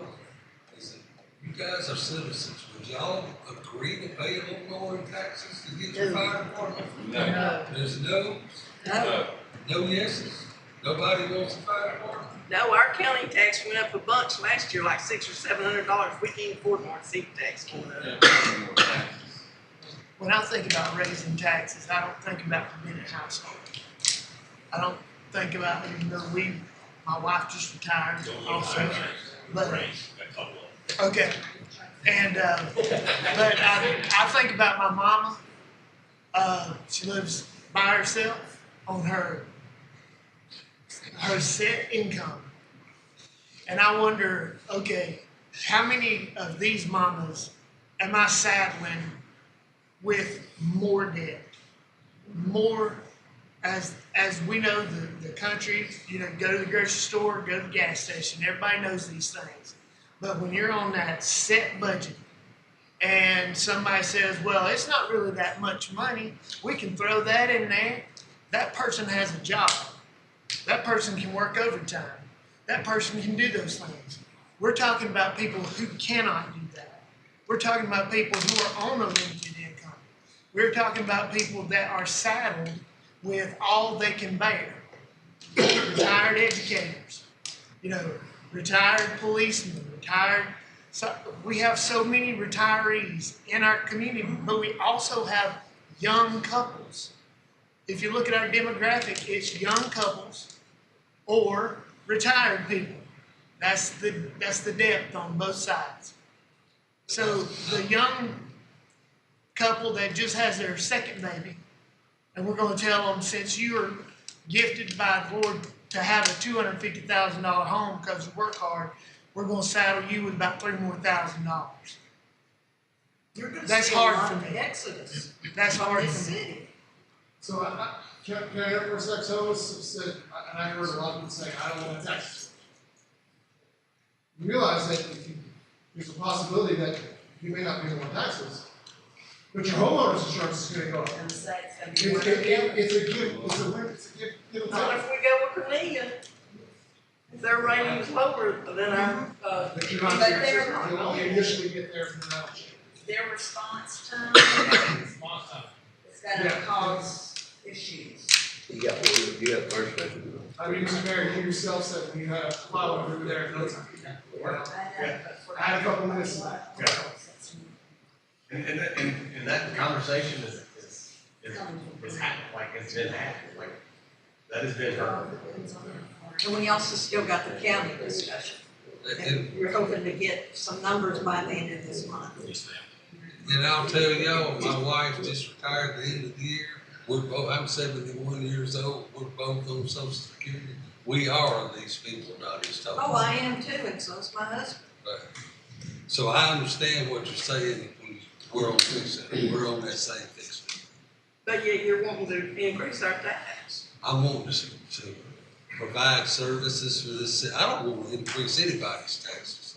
I think there's some grants we can look at.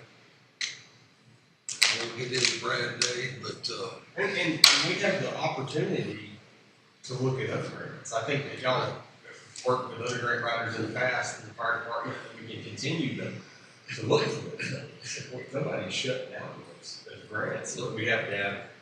There are people that specialize in fire department And then the SPOS And coming that's up, something we actually, we have our, you know, our grant. we've got several avenues. Yeah, the SPOS would help maybe pay for some kind of equipment, but we also have to think about also the water department funding some of those things that keep the other half of our three-quarters of our budget.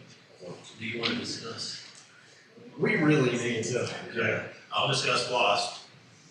I've got $700,000 in this Okay. lost. Let's continue this conversation. Let's take a 5-minute recess and then we have time.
All right, y'all pray with me.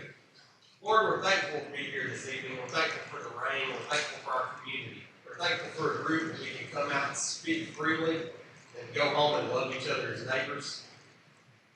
We ask that you lay your hands on the ones that are hurting here tonight, family members that are hurting.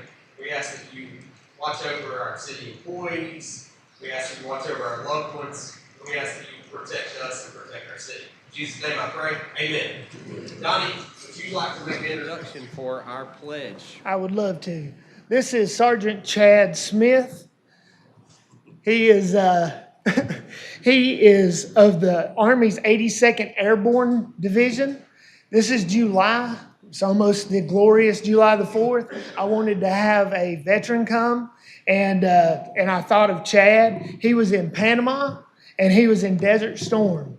And he also happens to be my cousin. But, you know, he was like, why would I do that? I said, because you're a veteran, it's July, and you're my cousin.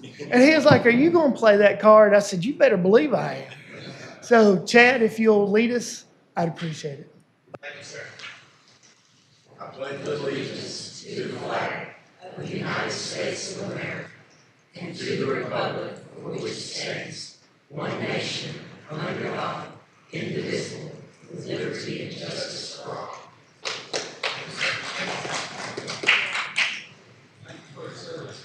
Appreciate it.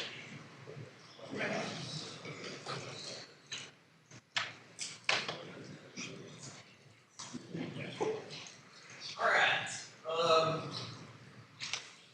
Move a couple of things around. We need to add under number 11, making a new number 12 as the first reading for the month of home restrictions. We need to add a new 14 as squad discussion under the old 12, under the Demorest Fire Department office. So we have two additions. Would y'all allow me to modify the order of things to move number 6 to the top underneath approval and move number 7 at the top after approval of the agenda, and then we'll do public comments. Is that okay? All right, we need a motion to accept as amended. Thank you, sir. A second? All those in favor? Very good. All right, let's start off with the t-shirt design winner. This is an exciting time every year. Ayla's here to showcase this. No, I need Ayla and her family to come forward. And Miss Reagan Turner, which is her arts teacher, or I guess your last arts teacher, because you're a rising ninth grader, right? Yes, sir.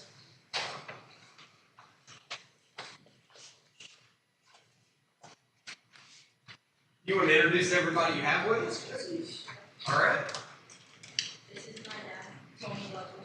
Okay. Hey, Tony. Nice to meet you, man. This is my mom, Savannah Lightfoot.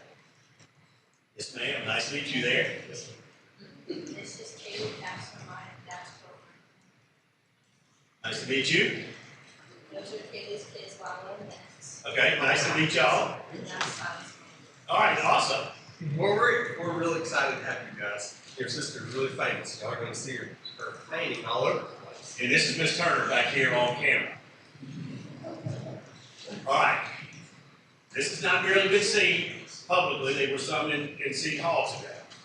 But we had an art contest where they could come up with any idea of anything they wanted to do.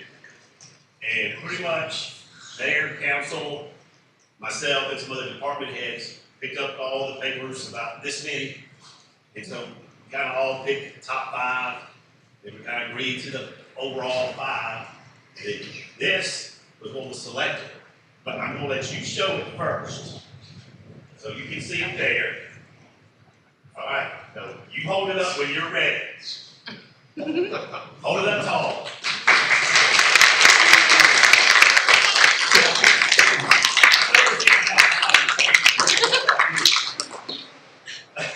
So, you're very famous, and I want you to sign mine. So come here. All right, let's get a good picture. Family, y'all come up here with her.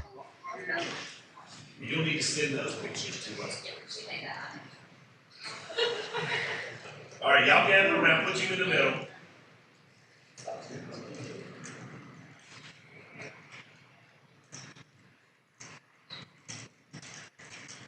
Awesome, thank you.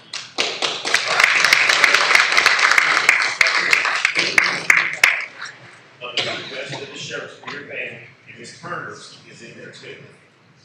So good, well, congratulations, y'all will make it to great. All right, you find us, make sure that we know, okay? Great job, family, Miss Turner.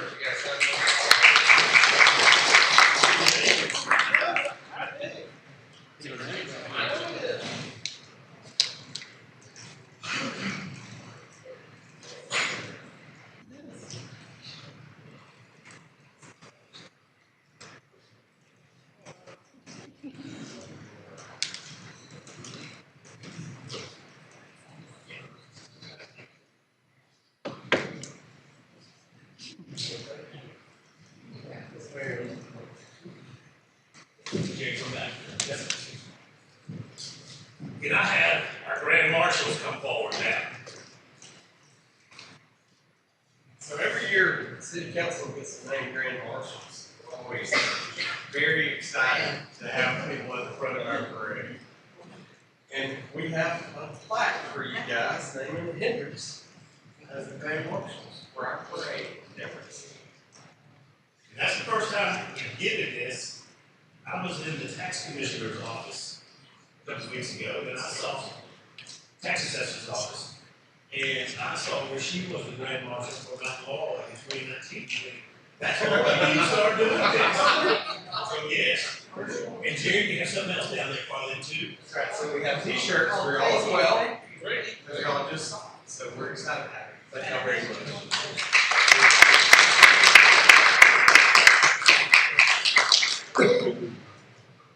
All right, y'all hang on for a minute and get a picture.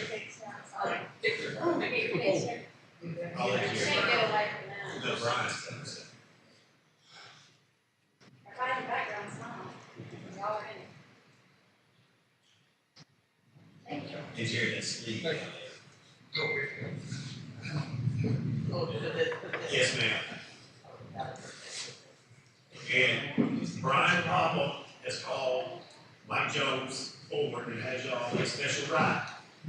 And I think Mike Jones is gonna be y'all's driver too. So, I know it'll be a change of pace for you, but you won't be walking in that heat. Yes. So, but thank y'all, and just Sean Allen brought y'all up. Yes, thank you. And here's what he said. Miss Nancy is just as important as he is. Wow. Going back to that. Going back to the federal office. That's what he said, did you not? Thank y'all very much for everything. Thank you. See y'all Friday morning. Thank you. Thank you, Reagan. What time? Does it matter what time? Yes, it does. What time they need to be in line? So their driver needs to be in Well, line. we'll deal with that. Just tell them we'll get with that.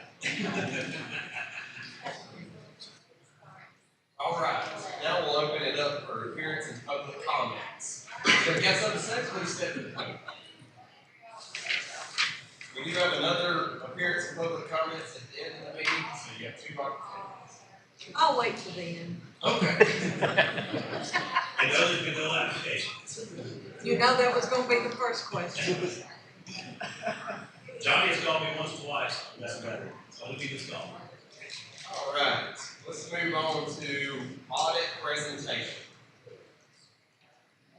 Ms. Amanda, you'll introduce yourself, and then you have the floor. Thank you. My name's Amanda Wilson. I'm with Bates Carter, and I'm here to give an overview of the results of the 2024 audit. And I guess we'll just work together on moving through the slides. Pick it up and talk over to that. Make sure it taps. Make sure it's working. Can you hear me better now? Just tap. It's working. Okay. So just talking to you. Do I need to speak louder? Yes, ma'am. Okay. So if we can just go through, I'm going to just give a brief overview of the results of the 2024 audit for the year ended 12/31. So what are we talking about when we're looking at the auditor's report? We have issued 2 different reports. The first is the auditor's report, and the opinion that's been released is unmodified, or what's colloquially referred to as a clean audit opinion. This is the highest opinion that you can get when you're looking at an audit of a financial statement, and it means that those financial statements are presented fairly with generally accepted accounting principles. There is an additional report that's also included that is a report on internal controls and compliance that's in accordance with the governmental auditing standards. And this is related to internal controls and our testing of those controls over financial reporting. So when you're looking at the financial statements that are reported, we have included here the totality of the city. So I've included on this slide a breakdown about what is being included in those financial statements. The governmental activities are reporting on the general fund, which is the main operations of the city, and the SPLOST fund, which is what's housing the money that's being received from the special purpose local option sales tax revenues. For the business type activities, there's the water and sewer fund. And then there are also component units that are included with the city's financial statements that are discretely presented. So those are all included in the financial statements. So I'm going to start by looking at the general fund. If you're looking at the activity for the general fund when comparing 2024's year to 2023, overall revenues increased by about $185,000 or 6%. In that increase, we saw increases in property taxes. Well, overall taxes increased. Taxes include more than the property taxes. They also include other forms of taxes. So the overall taxes increased by $199,000. Of that increase, $166,000 was directly related to the increase in property taxes. Intergovernmental revenues also increased by about $130,000. And this is related to additional funding that's received through LMIG and FEMA funding. Debt proceeds increased by $59,000. This is a way to reflect when the city is bringing on new debt to pay for capital purchases in the current year. The debt proceeds in 2024 were used to purchase tag readers for the police department. Transfers that come into the general fund from the water and sewer fund decreased by about $94,000 in 2024 from what it had relied on in 2023. When looking at the revenues compared to the budget, overall, the revenues were about on par with what the city had expected. So moving into what the general fund spent in expenditures, expenditures increased by $94,000 or about 3%. If you'll remember, I had said that revenues went up about 6%. So even though expenditures increased, the revenues in the general fund increased more. When looking at what those increased in spending for the general fund are, you can see that mostly salaries and wages are responsible. That took up, there was about an 8% increase in overall salaries and wages that are paid for by the general fund. Capital outlay costs decreased by about $110,000. That's mainly related to additional costs that were in 2023 for specifically city park expenditures. And debt service expenditures in the general fund decreased due to reliance on the SPLOST fund to pay for some of the public safety debt service. Again, overall expenditures, when looking at the entirety of the general fund, were on par with the total budget. And the end result of 2024 is an increase to fund balance of $213,000. What that means is that the revenues for the general fund exceeded expenditures by over $200,000, and that's going in to build what the general fund owns at fiscal year end. If you'd go back just a slide, I have a trend here for you to be able to compare the revenues and expenditures for the general fund over the past 5 years. Excuse my lines, I need to make them a little bit thicker. The blue line is the revenues and the red line is the expenditures. And so as you can see, as we've moved into 2024, the revenues are now the line on top of expenditures, which means that the general fund is building its reserves rather than utilizing them. So this is the slide to talk about the unreserved fund balance ratio for specifically the general fund. This percentage is calculated by looking at how much of the general fund's fund balance is unassigned for specific use at fiscal year end and comparing it to how much it costs the general fund to operate in expenditures during the previous year.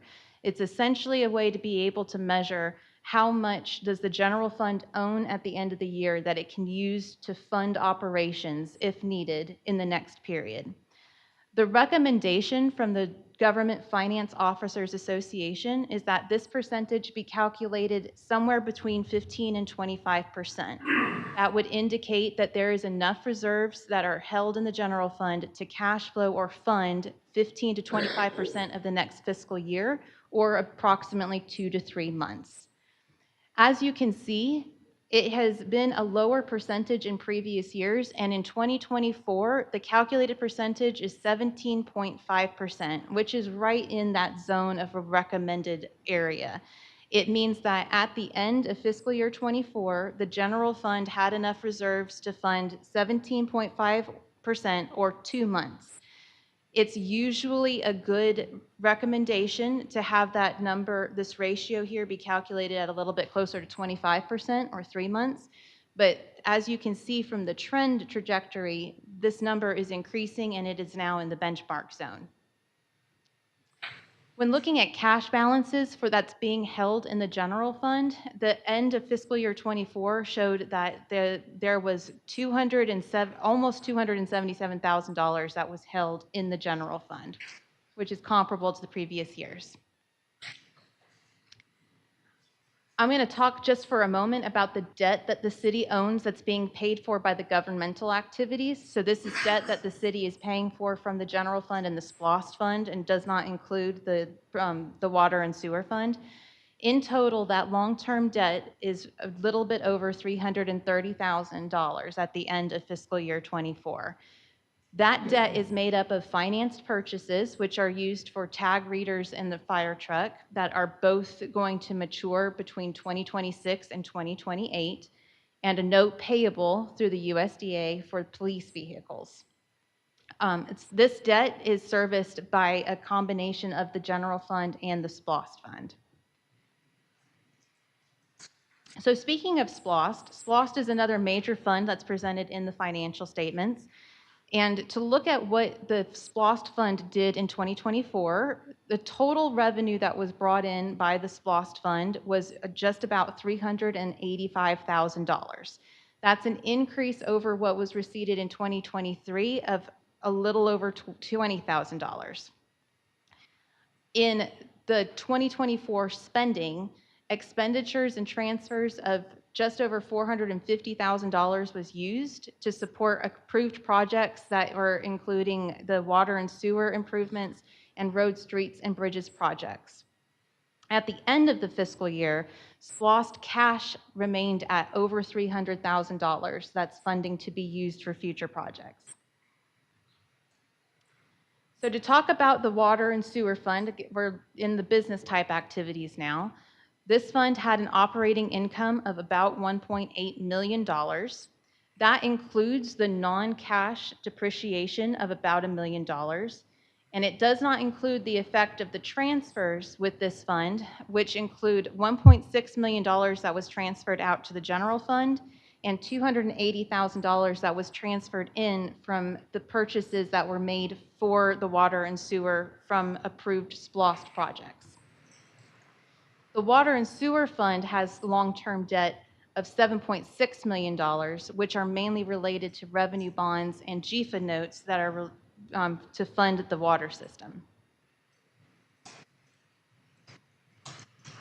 And then also to briefly touch on the Downtown Development Authority, which is a component unit of the city.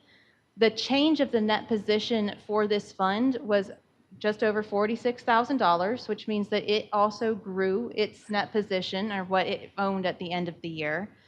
The remaining cash on hand at the end of the fiscal year was just over $200,000, and the long-term debt held by the DDA is just under $1.5 million, and this is related to revenue bonds that were used to help the City Hall project. Those bonds will mature in 2049. So looking at the overall financial health of the city, I wanted to be able to follow up with some of the conversations that we had had last year looking at the financial statements. And at the result of the 2024 audit shows that increased revenue that's being brought in from governmental activities and into the general fund is evident. That increase in the property taxes and other governmental funding sources have contributed to the unassigned fund balance percentage that we were just looking at for the general fund, increasing to just under 18% and within the benchmark area that the Government Finance Officers Association recommends for cash flow purposes.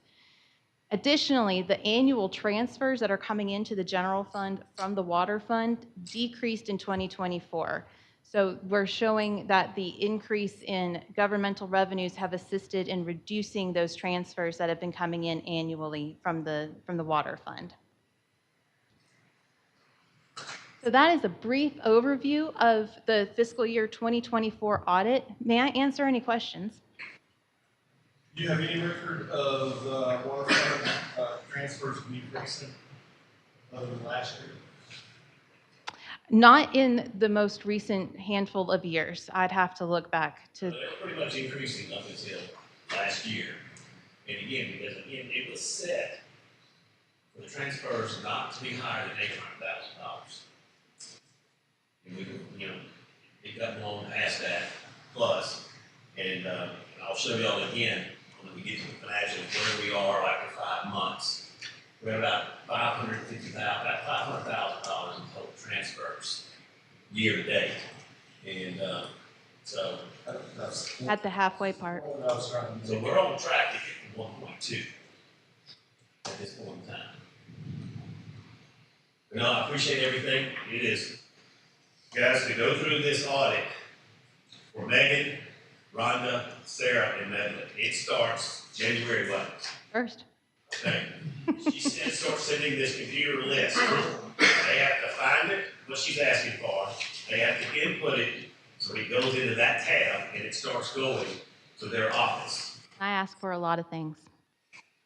And it was really, last year started with more items that was being required, not by her, but the accounting standards out there of additional items.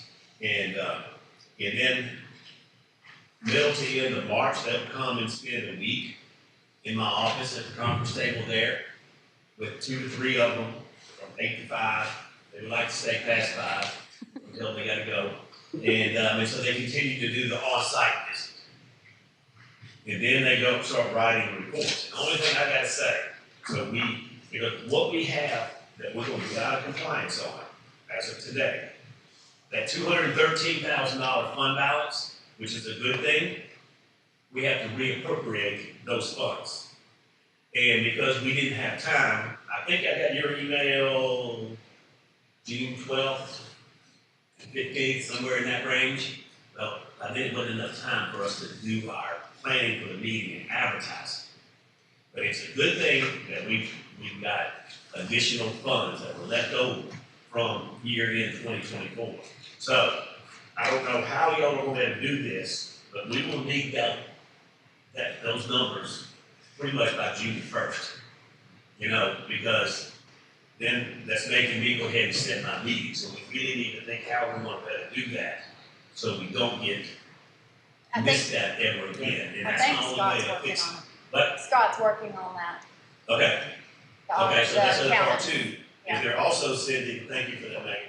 They're also sending that same email to our CPAs. So our invoices go way up during those first couple of months of the year, gathering all this information. And I have the audit that we have again this year, just speaks volumes for the financial prudence that we are doing at City Hall for the city. And that's where I get jumpy when we start talking about debt and no additional funds. All this ties back together with that. It's the reason we need additional funds for additional debt. Thank y'all very much. I appreciate it. An audit is a 6-month process, and as soon as you finish, you get right into budget. And this is an ongoing effort that the city has been putting into things. And so I'm grateful for the opportunity to come here and talk to you, and I'll see you again soon. Introduce Hank to everybody. What's his role? This is Hank Sprouse. He's the new engagement partner on this job, so you're going to be seeing his face more often. And We'll be seeing you next year. I have every intention of it. Okay, the worst case, we got Hank. Worst case.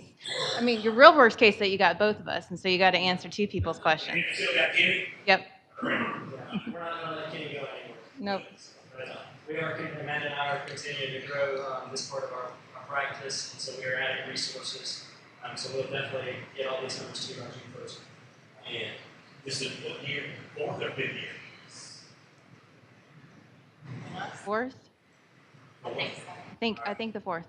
Go ahead and get me working on your budget for this. I'll start budgeting next month. Yes, sir. For your next year's estimated cost. I'll pull out the contract. It's been a privilege to join y'all tonight and watch y'all being hard at work and making sure that the taxpayer dollars are well put to use. So I appreciate y'all hospitality and letting us be here to present y'all tonight, and appreciate the opportunity to work with y'all on provider services. Sure. Thank you. Thomas, what is our next step with this presentation? We need to turn it into the state. What is that? Everything was turned in yesterday. Okay. Yeah, the city's next thing you need to do is have those meetings to do the budget. We got the 10th and the 17th. Yes. Okay. Love you a lot. Very good. Real quick, meetings. We'll just be, won't be taking much time with that, but y'all will have to vote to reappropriate that $1. So, very good. Thank you, guys. Thank you. All right, I apparently missed approval of the minutes. So they're on tab 7. If you want time jumping back, we need a motion to approve or change the minutes that are on tab 7. Please make your motion as you see fit.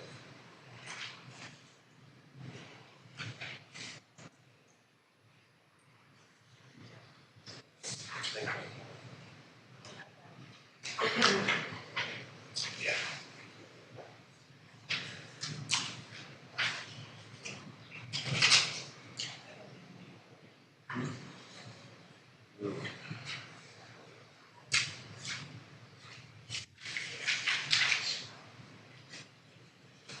Do we have a motion, council?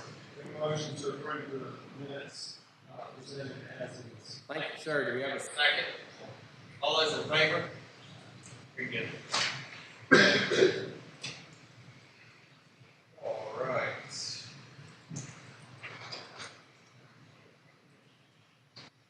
Next is discussion or consideration of the MOU with Habersham County School District. This is to put a police officer in the school funded by Board of Education.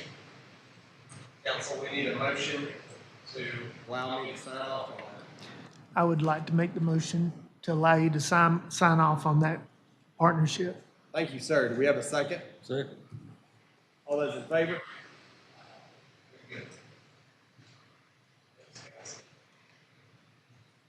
Next is consideration of Brad Day's commission of how it's going to be structured out to allow the city to make him those payments. We need a motion to allow that to be paid. Make a motion for this to be paid in the structured payments, as discussed tonight.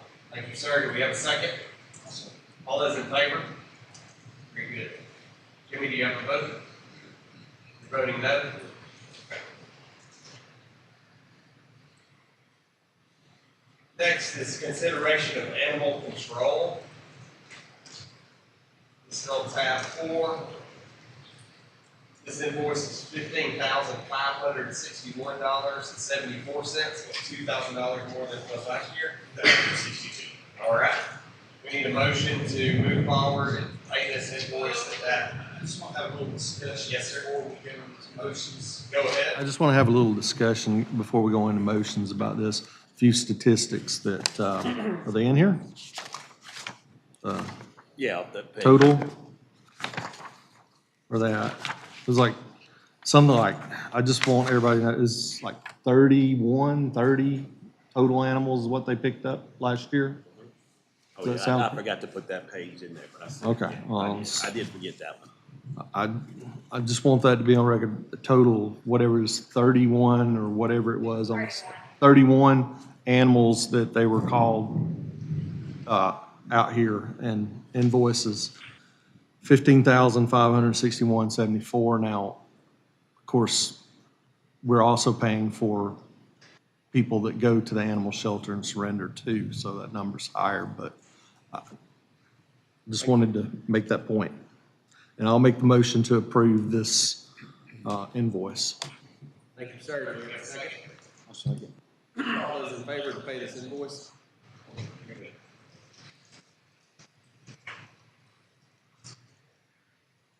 All right, next let's open it up for first reading, mobile home regulations. Thomas, do you want to handle that first reading?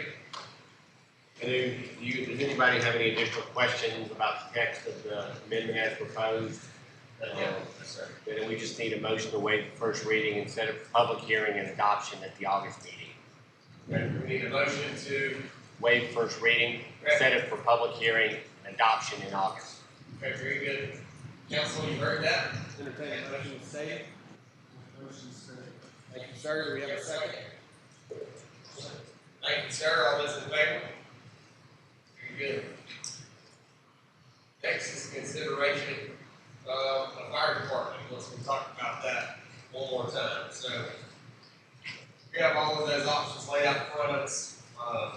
Council, what would y'all like to do? Would y'all like to have a town hall meeting, hold it off for our August meeting, open it up for people to come talk to us directly? How would y'all like to handle it? Either Well, talking directly is definitely an option on this, but before we get to another meeting where there might be a decision being made, I'd like to at least have some kind of meeting where we have numbers from the county on this. So if that means that we have to have some kind of town hall in July, or beginning of August, before we go into the next meeting, I think that's appropriate. You can do the town hall meeting on that Monday, August 4th. Oh, at a regular city meeting? No, our city meeting is Tuesday, August 10th. Okay. So if we're gonna do it. There's just not a whole lot of viable time between July the 30th and our meeting. Yeah. So if y'all wanna do it. So we're in a different- time crunch. So, whatever day y'all want. And it's gonna take us a minute to get our mind around those numbers. Yeah, let's say tentatively, we can use that Monday for a town hall, unless we get those numbers ahead of time. And we can push that date.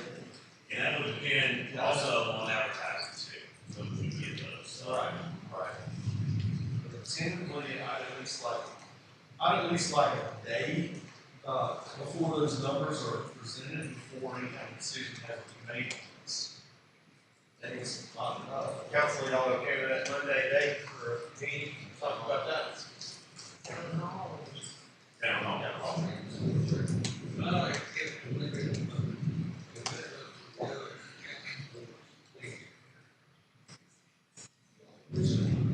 Well, I just make suggestions. That's good, that's the exercise. I'm here today. I'm open to discussion. I'm sorry, I don't know.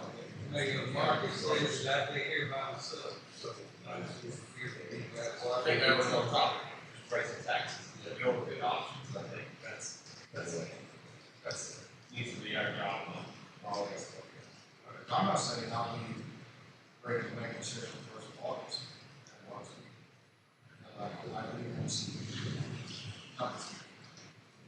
Yeah. Excuse me, what that?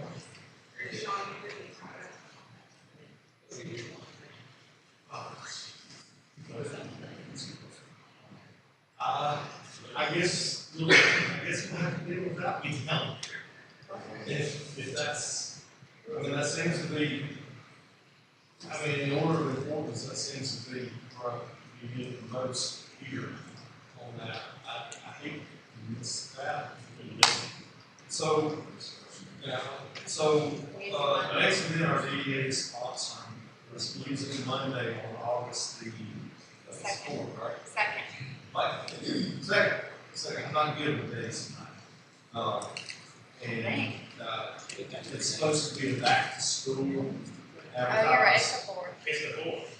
The last one was the second, I'm sorry. My birthday's the day before that.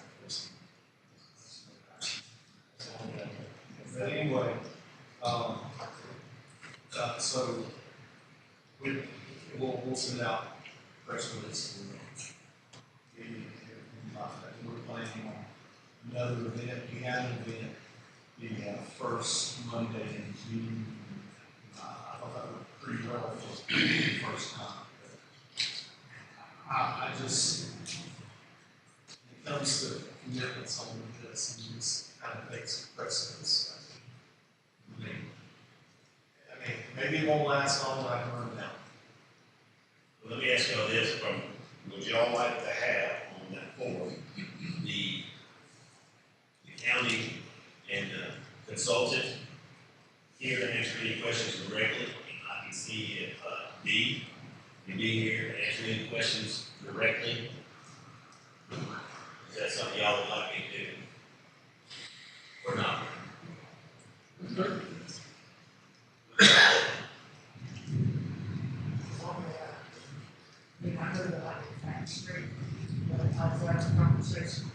Sorry, y'all.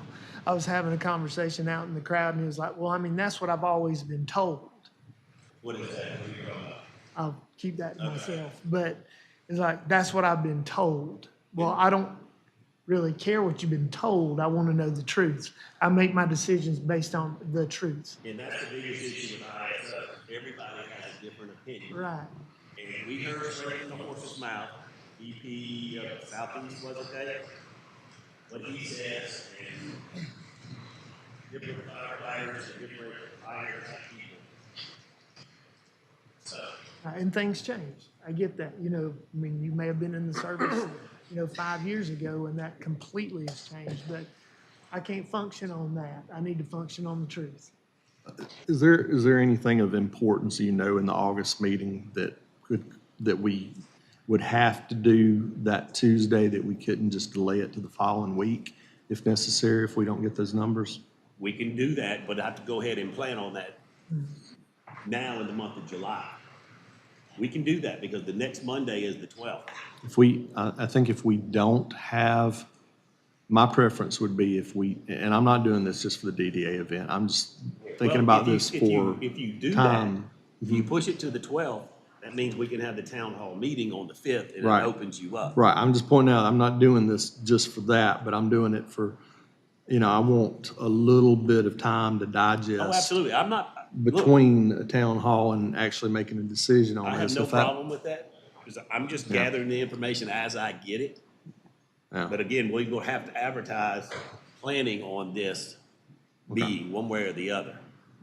So Alright. do y'all want to talk about changing the date? to Of our 12th, council meeting. And then have the town hall on the 5th, that Tuesday. Well, let's see what comes out of that. You'll need to make that, you'll need to make that change advertised by the middle of July. Yeah, we've got because you've got a public hearing on a zoning matter, that will have to run in the paper at least 15 days prior to that meeting. So, 15 is gotta be known, not promise us they didn't have by 30. And I'll still be promising the same thing. So. Maybe also put the possibility of making that change. I mean, I think in 10 days we make a decision. I would not be opposed to that change. Mhm. And I'll get it up there next week. So, We can't really hear y'all. Are y'all talking about doing the public hearing, the meeting date on the 12th. on the 12th?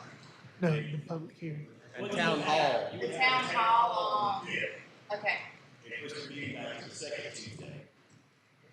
And the town hall will include people from the county that we were talking about. They will need to invite them. I haven't been clear whether I would do that.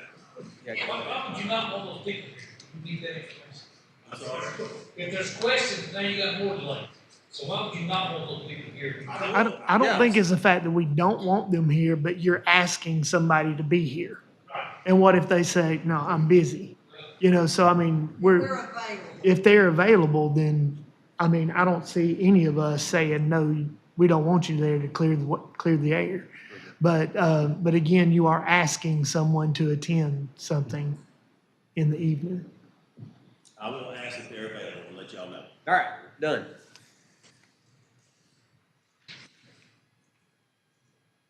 Let's move on to the SPOS discussion. Mark, we didn't have a time to talk about that. Do you have that in our packet? Yes. Megan has that to hand out because I didn't want to assume that y'all were going to. We got a couple copies for the media. Yes.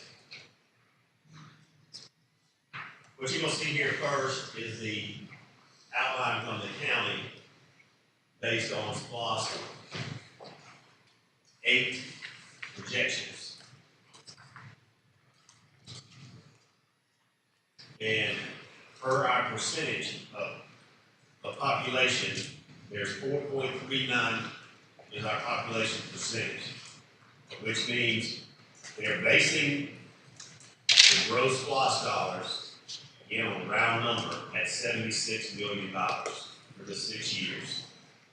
With that, our range between level 1 jail debt service is 2.7 million, with level 1 jail debt service of 18 million, our amount would be 2.5. And level 1 jail debt service at 20 million, we'd be at 2.4. So somewhere in those three numbers, I don't know exactly which debt level they may pick, out of the 15, the 18, or the 20 million.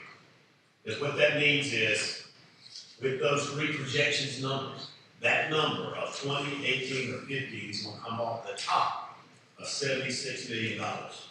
So then, the county and the rest of the municipalities will be sharing their percentage of roughly $56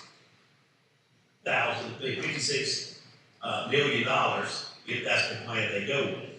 And that's what these numbers equate to where the check marks are. So the next page is the email I sent y'all where Dave has asked for 2 fire trucks at $700,000. Casey has asked for 7 new vehicles at $511,000. Because again, I've just made some selections, and y'all can tell me what you want to put it on. I've got some others to show you here. 200,000 for parks, 250 for roads, streets, and bridges, and City Hall 200,000, and then water and sewer at 595. So if you go to the third page, which is our financials from our SPOS dollars you want to see tonight, you can look at SPOS 6. The total amount was $2.5 million for that one. And you break them out in water and sewer. Sewer got 832,000. Public safety, which I don't know what the breakouts were, was 140,000. And then roads, streets, and bridges were 285. And that was for that 6 years. SPOS 7 is generating $1.8 million, round numbers, where water and sewer was 709,000. Police was 225, fire was 580, public facilities is 90, and that's where we use that 90 for the park pavilion. And then road, streets, and bridges was 108. So I played off of those numbers to come up with the list that I did, because this list is going to have to be turned into the county in the month of July. You won't know if y'all are making a change to the fire department or not. So I would have to put police and fire under public safety, like it's listed on this previous list. And the others would stay in those categories that they're in. Now, when I say... Is that related to the ballot? Yes. They've got to have the ballot question questions to Laurel by August the 3rd or 4th. And so we have our meeting with the county to discuss our list along with the other municipalities in the county on Monday, July 7th at 3 o'clock.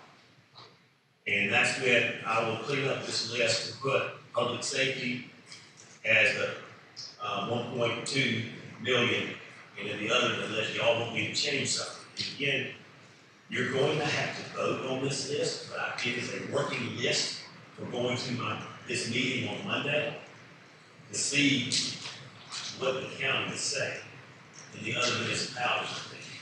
Any of these numbers could change. I have a quick question. Okay, so if the fire and the police go together and that's, you know, the $700,000, let's say hypothetically that it's the will of the people to go to the county for fire service or to go to Cornelia for fire service, Or we keep it the same. or we keep it the same. Well, let's just talk about the other two. Okay. That $700,000, can we redistribute that? Or are we, That's gonna be a legal or question. does it fall out? After the August is confirmed to the registrar's office and getting the ballot for election. That's when you use the term public safety. Okay, But if I'm in public safety with that number, Thomas, and something does change, if we wanted to move that 700 to water and sewer after the ballot, then it passes. That's really hard to do. yeah, There's some pretty serious legal restrictions on moving those funds once it's been voted on. If you make certain findings that basically where you say it's impossible to spend the lost dollars on what we said we were gonna spend it on, then there's some provision for moving those funds to other areas. But it's not easy and it can create problems. Thomas, what if that amount's included in public safety? Can it be used to spend on building and upgrades that house public safety? It can be, SPOS dollars can be used on capital expenditures. So from my non-accountant perspective, if you depreciate it over some period of time that's, I don't know, more than 7 years, that's probably a capital expenditure. If you're building something that's gonna be there for a while. But if it's classified under public safety, can it be, okay, that's my question, so, okay. I just wanted to make sure that the 700,000 just doesn't fall out. You know, like the biggest chunk of our splashed list is that, and I just wanted to make sure that we didn't just miss out on 700,000. Well, that's why you try to make these categories as broad as possible. Okay. They fall within SPOS, but you have some flexibility to use them. Thank you. Hang on a second. Casey, if anybody's having a fire call about mud and 441 at the bridge, nothing, y'all need to go check it. Because Brian's down there. I don't, they just said 2 feet of mud at 441 at the bridge. Somebody else is there,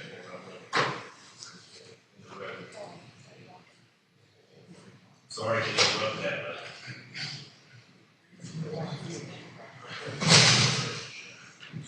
Mark, you said that we need to make a vote on this SPOS allocation or a vote to accept the allocation from the county. What are you looking for, or does the county need on a vote from us for this SPOS act? Thomas? Yes. You and I talked before the meeting about this because I'm a working number right now, so I go to this meeting on Monday. So they will have to vote to approve the SPOS dollars that we're going to turn into the county, correct? I think they do. I mean, that's y'all's number. Now you can vote to, I mean, you can give a range with some parameters if you want to do that. But I mean, ultimately, this is the mayor and council's decision, so you've got to that has to be voted on before it's turned into the county to put on the ballot. Since this is working, how about this, Thomas? Can we say that we would approve the list as written and then agree upon or confirmed via email prior to the meeting? Can we do that? For my, what? Well, they've gotta have it by the end of the month, so they have to have a special call. You're gonna say Monday's meeting, July 7th, because I don't know where this is. You know, this is the first time we're all getting together to discuss this. That's what I heard. Y'all gotta, they need the, when do they need the ballot language by? They gotta have this stuff sitting like the first couple of days in August. Okay, so y'all have some time. I would not vote to approve that list because it's too specific. So. Well, the only one that's specific is, police. We would have put that under Public safety. but I wanted y'all to see the two items listed out there. So could we not, if it's due the 3rd, could we do it? I don't know in what town days, hall it's meeting? that first Okay. couple of days. And you can't, if it's late, it's not going on. So the county, I would want to be there by the last day of the month. What? That's gonna be too late, that's gonna be October. Yeah, y'all can do that. What? As long as you advertise it as adding it to the agenda more than 24 hours ahead of when You're you're. talking about our meeting July on the meeting. 10th in the. Yeah. Yes, As that's long- what we were saying too. Yeah, as long as you do it more than 24 hours in advance. We'll add that for the 17th. Well, just add it both of us. Yeah, we can talk about it. Just in case. Guys, if y'all have any questions for me, looking back, last clause for this list. And I'm actually meeting with Brian and Fletcher to discuss additional items from them in the morning or not. Any other further discussion on SPOS? And then, is a lady behind you. Just like, ma'am, you were asking about the SPOS dollars and stuff?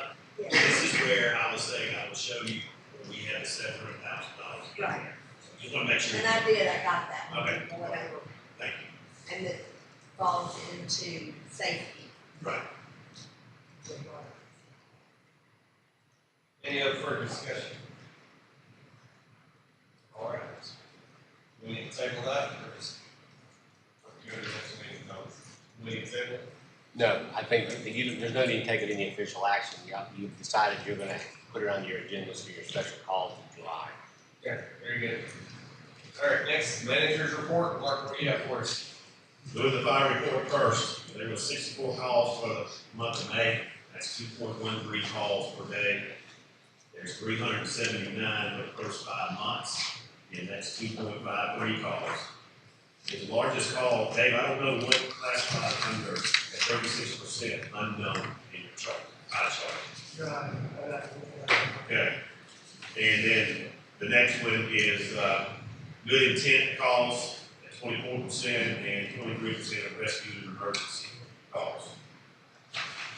They had 93 and a half hours of training and total inspection including code enforcement and fire code 9. Police for Casey, there was 435 calls in the month of May, 9 domestic calls, 12 accidents, 6 accidents of those due to injury, 191 traffic stops, 93 citations, that's 49%. And officers completed 14 incident reports and 86 hours of training. In our corrective action plan, there were 2 things that they found that we need to improve on. One of those items, we were getting ready to close out 2024 of all the accounts of United Community Bank. And when we were doing that, we had to let checks clear throughout that year. I've always heard that we had opened a park account of $10,000 from Henry's donation, but I had never seen that account, didn't know it really existed. But when I got ready to go up there and get my final printout that they have given me multiple times, it shows up on there. And I'm like, what is this? So they wrote us up that we need to have a better master list of all of our accounts. And we fixed that in January 1st of 2024, when we moved all the accounts to Traditions Bank. So we have that, but they had to report that we didn't have any, we got the statements, and they were in the statement box, but they were never balanced or updated through our CPA. So all that just came out to wash like that. So we have fixed that issue. The second item is the excess funds of $213,000, because some CPAs like you to do monthly or quarterly budget adjustments as you go along throughout the year. Our CPA likes to do it at the end of the audit, And that's what I was saying earlier. We didn't get the numbers. It is what it is. I should have been yelling for the numbers earlier so we could have had that meeting one time. So that we're going to have those numbers from the audit team by June 1st to have that. They can still finish their report, but I got to deal with it. And so that's the only two findings that they had. We got to fix it, and we shouldn't have that issue again. Brian in the water department had 13 emergency locates, 422 locates, 319 work orders, and our loss of water gallons for the month of May is 182,000 gallons. And we set 20 new meters, and that's times basically $3,000 that went into the new separate account to fund for extensions. With our water usage for the month, with Baldwin, we had 46 million gallons, and with the Tacoma, we had 5.6 million gallons. Then we had 7 million gallons from our one well, for a total now of the month of May of 59 million gallons of water that we purchased and sold. In the month of May, Brian did install 2 new fire hydrants. They finished the pavilion and cutting sewer right-of-ways and the right-of-ways out here around town with the large bush hog. Fire hydrants, like I said, he's averaging, everybody's averaging about 50 a week. And with the rain, it kind of sets him back what he can do with that. Our permits are in line with our wastewater treatment plant, and our permits are in line with our drinking water system. Advances from the water department for the month of May, $199,000. We received July 4th income of $8,585. We received SPOS of almost $38,000 for the month of May, and that is the most in a month's time that I can go back and figure out what the deposit was for that month and our statements and so forth. So that is a good sign. Water sales, $518,000 of net. Sewer fees, $80,000. Water install fees of $86,000. So that's what it was for the month of May, $86,000 in new meters. The hydrant fee for the month of May is $16,129. We will this week transfer that money out of water and sewer into the separate fire hydrant account. Last month, we had our insurance, health insurance, and we had a plan with them. They would settle at the end of the year if we were below our averages there when we set our totals to be. And at the end of last year, we had a total savings for them of $64,000. They split that $32,000 each. We got that back. Unfortunately, had moved out of the healthcare in this house. So we're now with our health company does not offer a refund like that, but we have an excellent plan. Baldwin last month was $112,000. Tacoma was $18,000. You go to the first page Page 1 of our financials, these financials are dated May 31st, 2025. And on the right-hand side, you'll see the cash balances as of June 30th, 2025, because that ended yesterday. You can see the total general fund at 181. If you take that and run it 30 days forward, the general fund's at 303. You look at downtown DDA, it's 204 and 208. And you can see the difference in SPOS was 372, and now we're at 410 for those additional funds. Total overall cash for May 31st is 3.2 million. Total cash as of June 30th. These are going to be your numbers you're going to see this time next month, where the total cash has increased to 3,615. That's our reserves and operating funds. Total operating cash is 585. Today, for May 31st, it is 884,000 for June 30th. You go down to the three columns, three below, you can see where we average general fund $219,000 a month, and water and sewer costs of $662,000 for a total of $880. Our number of liquidity months based on cash is 3.72, so we're in an excellent position from that side. Debt payments are all in line. You go to page 3, you can see July 4th income under the general fund, the revenue is $16,415 as of May 31st. And our current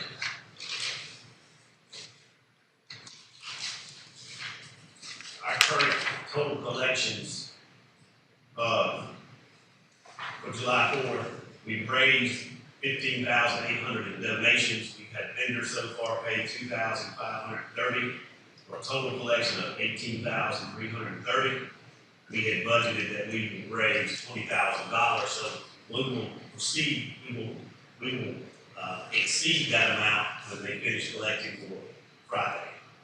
We've got a budget of $48,000. As of today, we have spent $34,400.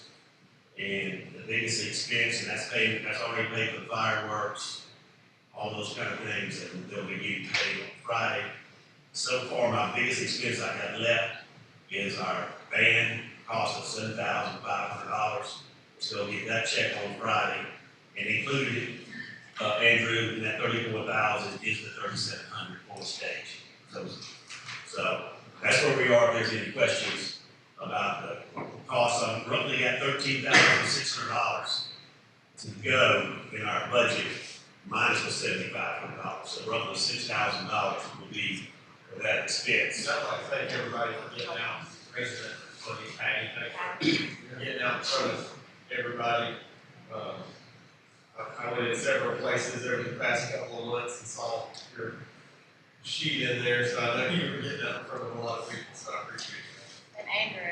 And Andrew did too. He did quite a bit. tried, yeah, we got the water. The fire department appreciates that. Yeah, we appreciate that. Is that where it went to? Save me a couple of bottles. At least save me a couple of bottles. Was it a big pallet? Oh, wow. Typically, a pallet is 48 cases. Wow. And that was donated by whom? That was, buildings. Okay, thank you for that. All right, if you look further down that same page of 3, it's got the total transfers in water is 549,000. The 5-month average of that is 110,000 a month is what we have averaged. But this month we did right at 199,000. So go to page 4. You can see total revenues for the month for the city was 35,000. Remember, what's my expenses for the city? We average $219,000. I only have revenue of $35,000. There's your difference of where we had to fund with that transfer from the water department. So from the general fund, there is not additional debt service without the transfer. That's the point of what I'm trying to say with that. That is the factor there. You can go into your reserves, but I'm just saying, well, there's So, operating is there. I will go through that part with you. But if you go to your first page of the income statement, which is about 3 pages back, your first fund that you're gonna see there is general admin, and that's where you're gonna see the budget amount of $20,000 for the income. Go to the next page, you're gonna see July 4th celebration, $48,000. And that time, we had only get the one check of $13,900, which was half of the amount owed to the fireworks folks. Come down a few lines, you'll see animal control, $13,500, and that's where you're gonna see a shortage of the $2,000. On my list here, we now have received the total amount of the 2 LMIGs from the state. So we will receive a total of roughly $81,000 from the state for the 2 LMIGs, and we have to put in $11,000. So the total money that's gonna be spent this month of July is $93,385,000 on streets, resurfacing, etc. And they will start probably the 3rd week of July. We're accepting bids, so if you know anybody. Right. We've got a bid opening on what day? July 18th. July 18th. 11 a.m. So we've talked to whoever may be bidding, and they said they could be here by the end of July if they are the low bidder. Met with Blake Rainwater and Brent Cody today to discuss the building. We are, the young lady that did the plan before, she is backed up and for the same price. They've got another architect that we're gonna meet with Thursday afternoon to see where we can go from that side. And of course, we got the 4th of July. Everything starts happening Thursday at 6 o'clock with the street closings and vendor setup, because again, you start the next morning with the torch run at 7, the event starting at 9, the parade at 11, bands, entertainment. So, 12. yeah, so on the 4th, Casey, Jake Kicks, that's Friday Sound toward the pavilion. Everyone's been saying, park. You can help us out, get them, when they get the back street behind the pavilion, because we do have a kids, Key and Tiger, they're bringing gun kits, they're driving a trailer, on the force. If that's all. I'll call you, I'll call you on the phone, yeah. And I do want you guys to know that, they're bringing PA equipment for the 4th at 11 o'clock a.m. To start setting up on the main stage. The band was on 2, sound check, and then they'll be ready for 7:30. Play on the 7s right for us. And my last comment was, we said something about Baldwin and their water, and it's unfortunate what they're going through. And that's part of my saying was, we could be in that same position because we have to reinvest into our currently existing lines. We must reinvest, just like they have too. They're in an unfortunate situation that's in 441, DOT's involved, et cetera. They inherited their situation, and it can happen to any of us, so I just want to clarify that. And that was my Pointing point. fingers at. No, my point was, water department, other departments, we've got to fund the water department to be able to have cash for other items. I mean, it's just, again, a harsh reality of the facts of how we're funded in the city of Demorest. With that. Thank you, sir. Let's talk about the 4th of July celebration. I first want to thank all the city staff, everybody going through all the work, putting this together. Make sure as you see folks on the 4th of July, you thank them, you love on them, because it's a lot of work. The event begins at 9 o'clock, the parade is at 11 o'clock. So, Megan, what time does Robin have to be here with his men to line up for the parade? 9 a.m. 9 a.m. So, let her know how many cars you bring. 30.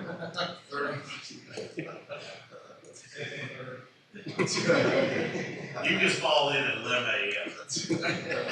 But that's a good point. Our staff will not be wearing the white shirts that are the shirts that are blue with the city of Demorest on the front and with staff on the back, so they can be easily identified. Police and fire will be there.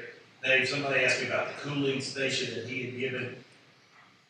Y'all had that set up in a better spot so it doesn't turn to mud, or where were you putting that at? That's up to Sarah. What? You need to talk to Sarah. Yes, Was Sarah running the? She's the one who's telling them where they need to be. Y'all may just want to check in just to make sure we're in a good spot, because it became a mud hole. From my understanding, I don't know if they're moving it down. I know where they're located, but I don't think that the cooling station is there. We talked about putting it uptown too. So I don't know the answer. That's a Sarah Okay. question. Well, just make sure that we're clear about it. We have entertainment downtown in the pavilion starting at noon, correct? I think you have a good spread of folks lined up for entertainment, right? I hope so. I'll be singing the whole. Okay. So we have a cornhole and horseshoe tournament starting at 1. We have the cakewalk starting at 5. Live music in the park starting at 6:30. 6:30. Yeah, 6:15, 6:30. Okay. So get there by Who was 6. introducing the band? So That was a big deal. I can do that. I don't mind. I'll let you do it. And they were playing 2 hours straight. We talked about that on the phone. I thought I made it like one of the pictures. Really don't want to, so they're playing 7:30, 9:30. 2 hours straight. And then the fireworks are at 9:45. You're gonna be downtown broadcasting with WCON? Yes, sir. I'll be broadcasting live on Facebook with Now Habersham. So for anybody that isn't able to make it and you want to see me make up new words that doesn't exist, that's me. I got a question. And you talking about, they're coming in at 11 a.m. on the 4th? That's probably a problem. They're gonna come in on the backside. Based on the park. Yeah, so the band is playing, that night.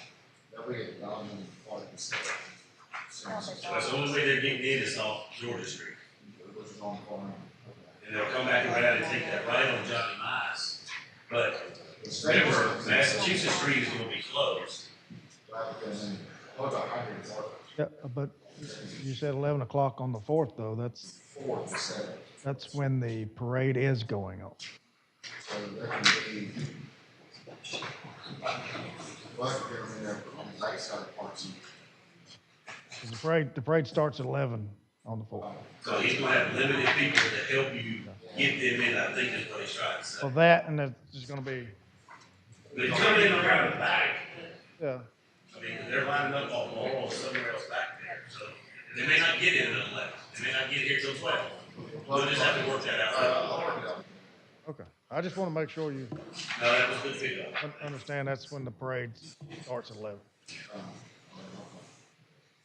Again, it's the last chance I get to say this before the August meeting. DDA Music Monday event, August the 4th, starting 5 to 7, downtown. Music, gonna have music at the pavilion. I believe Jamie said that he's getting a band made up of children to play. It's gonna be a back-to-school themed event. There'll be bouncy houses, things for kid to do. The art truck that was here for the fundraiser is gonna be there for any kids to come and draw on the truck or make some art projects. So there'll be plenty of stuff for children to do that day. For his fundraiser for the park was great. I appreciate that very much. The truck that he had for the kids, my little boy loved it. I think he raised about $5,000, right? 5,000. 5,900. Yeah, about $6,000 raised for the inclusionary equipment down at that will one day be down at our park. That's just a drop of bucket of where we need to go on that. So there's going to be fundraising ramped up throughout the year, trying to get the funds necessary so we can improve the equipment for children of all this area. That's right. All right, any other things y'all would like to talk about before we move back to appearance and public comment? All right, we we open the floor up for appearance and public comment. It's kind of loud, so please grab a microphone. Well, most of what I was gonna discuss was, and ask about was for the fire department, since that's being taken in August after we meet with the county. I think I'll table whatever questions I have on that. And I challenge everybody, reach out, council, reach out to me with your concerns, and let's talk about it. So we need to make sure we hear from as many people as we can. I think you heard most of mine during the work session. Anybody else? I don't know if I heard your actual opinion yet. My opinion Oh, is, you don't have to say it. I'm waiting to hear what the county and the Cornelia thing is all about. Fair enough. And no tax hike. I heard that. Oh, definitely. Not the way that, 2 to 3 times what we're paying now. The residents can absorb that. They really can. Any other public comments? Well, I did have one question. Yes, ma'am. There was an article in the paper a couple of months ago, a couple of weeks ago, whenever, about the tax allocation digest and about maybe that may be on the ballot for that 365 corridor. Yes, ma'am. For it to be annexed possibly. Is that going forward and what's the status of it? Yep, I should have brought that up, I planning to talk about that. They were instructed, it is their duty, their expense, to work with a tax lawyer to get that information to Thomas. So Thomas can review the information. And of course, it's gonna have to meet the same date of that first couple days of August, for them to have that approved and sent into the registrar office. Who is that? The developers, yeah, but this is all their doings, because I told them we will not be funding any expense of that. Because again, remember, there's gonna be 2 questions on it. One question is gonna be just for the Demorest voters. Do you want to give this power of the TAD to the city of Demorest? Yes or no? And that might not necessarily be used for this, be used for other ones. Correct. And the second question will be for all county voters, including Demorest. They're gonna have a question, something to the effect, do you want this to happen? Yes or no? Because again, when you're used. What exactly? An annexation? Yes, annexation. Well, they don't vote. Let me just be vague right now. Because basically, when a city is using, or a developer is using spoke annexation, MARTA is having this, because of MARTA is why they changed this law back in March and April. MARTA can use spoke annexation to go down a road, to go into another county, to set up MARTA. And that county has voted, or they don't want MARTA in their county.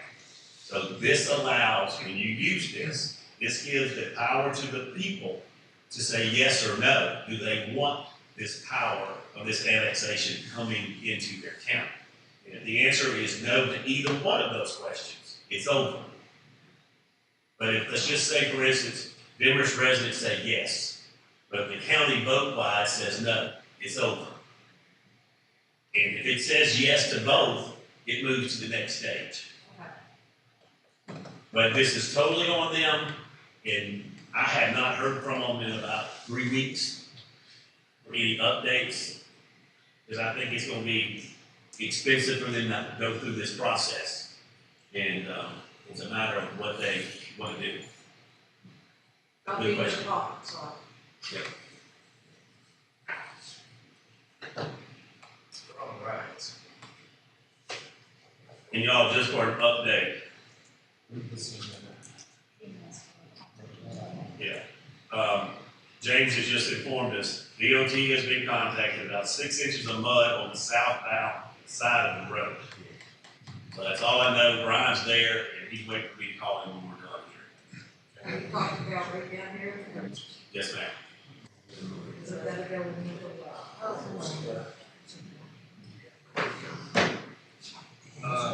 you have anything for executive session? Yeah, we need an executive session on personnel. Okay, very good. We need a motion to go into executive session. Is there a motion to go into executive session? We have a second? Second. All those in favor? Very good.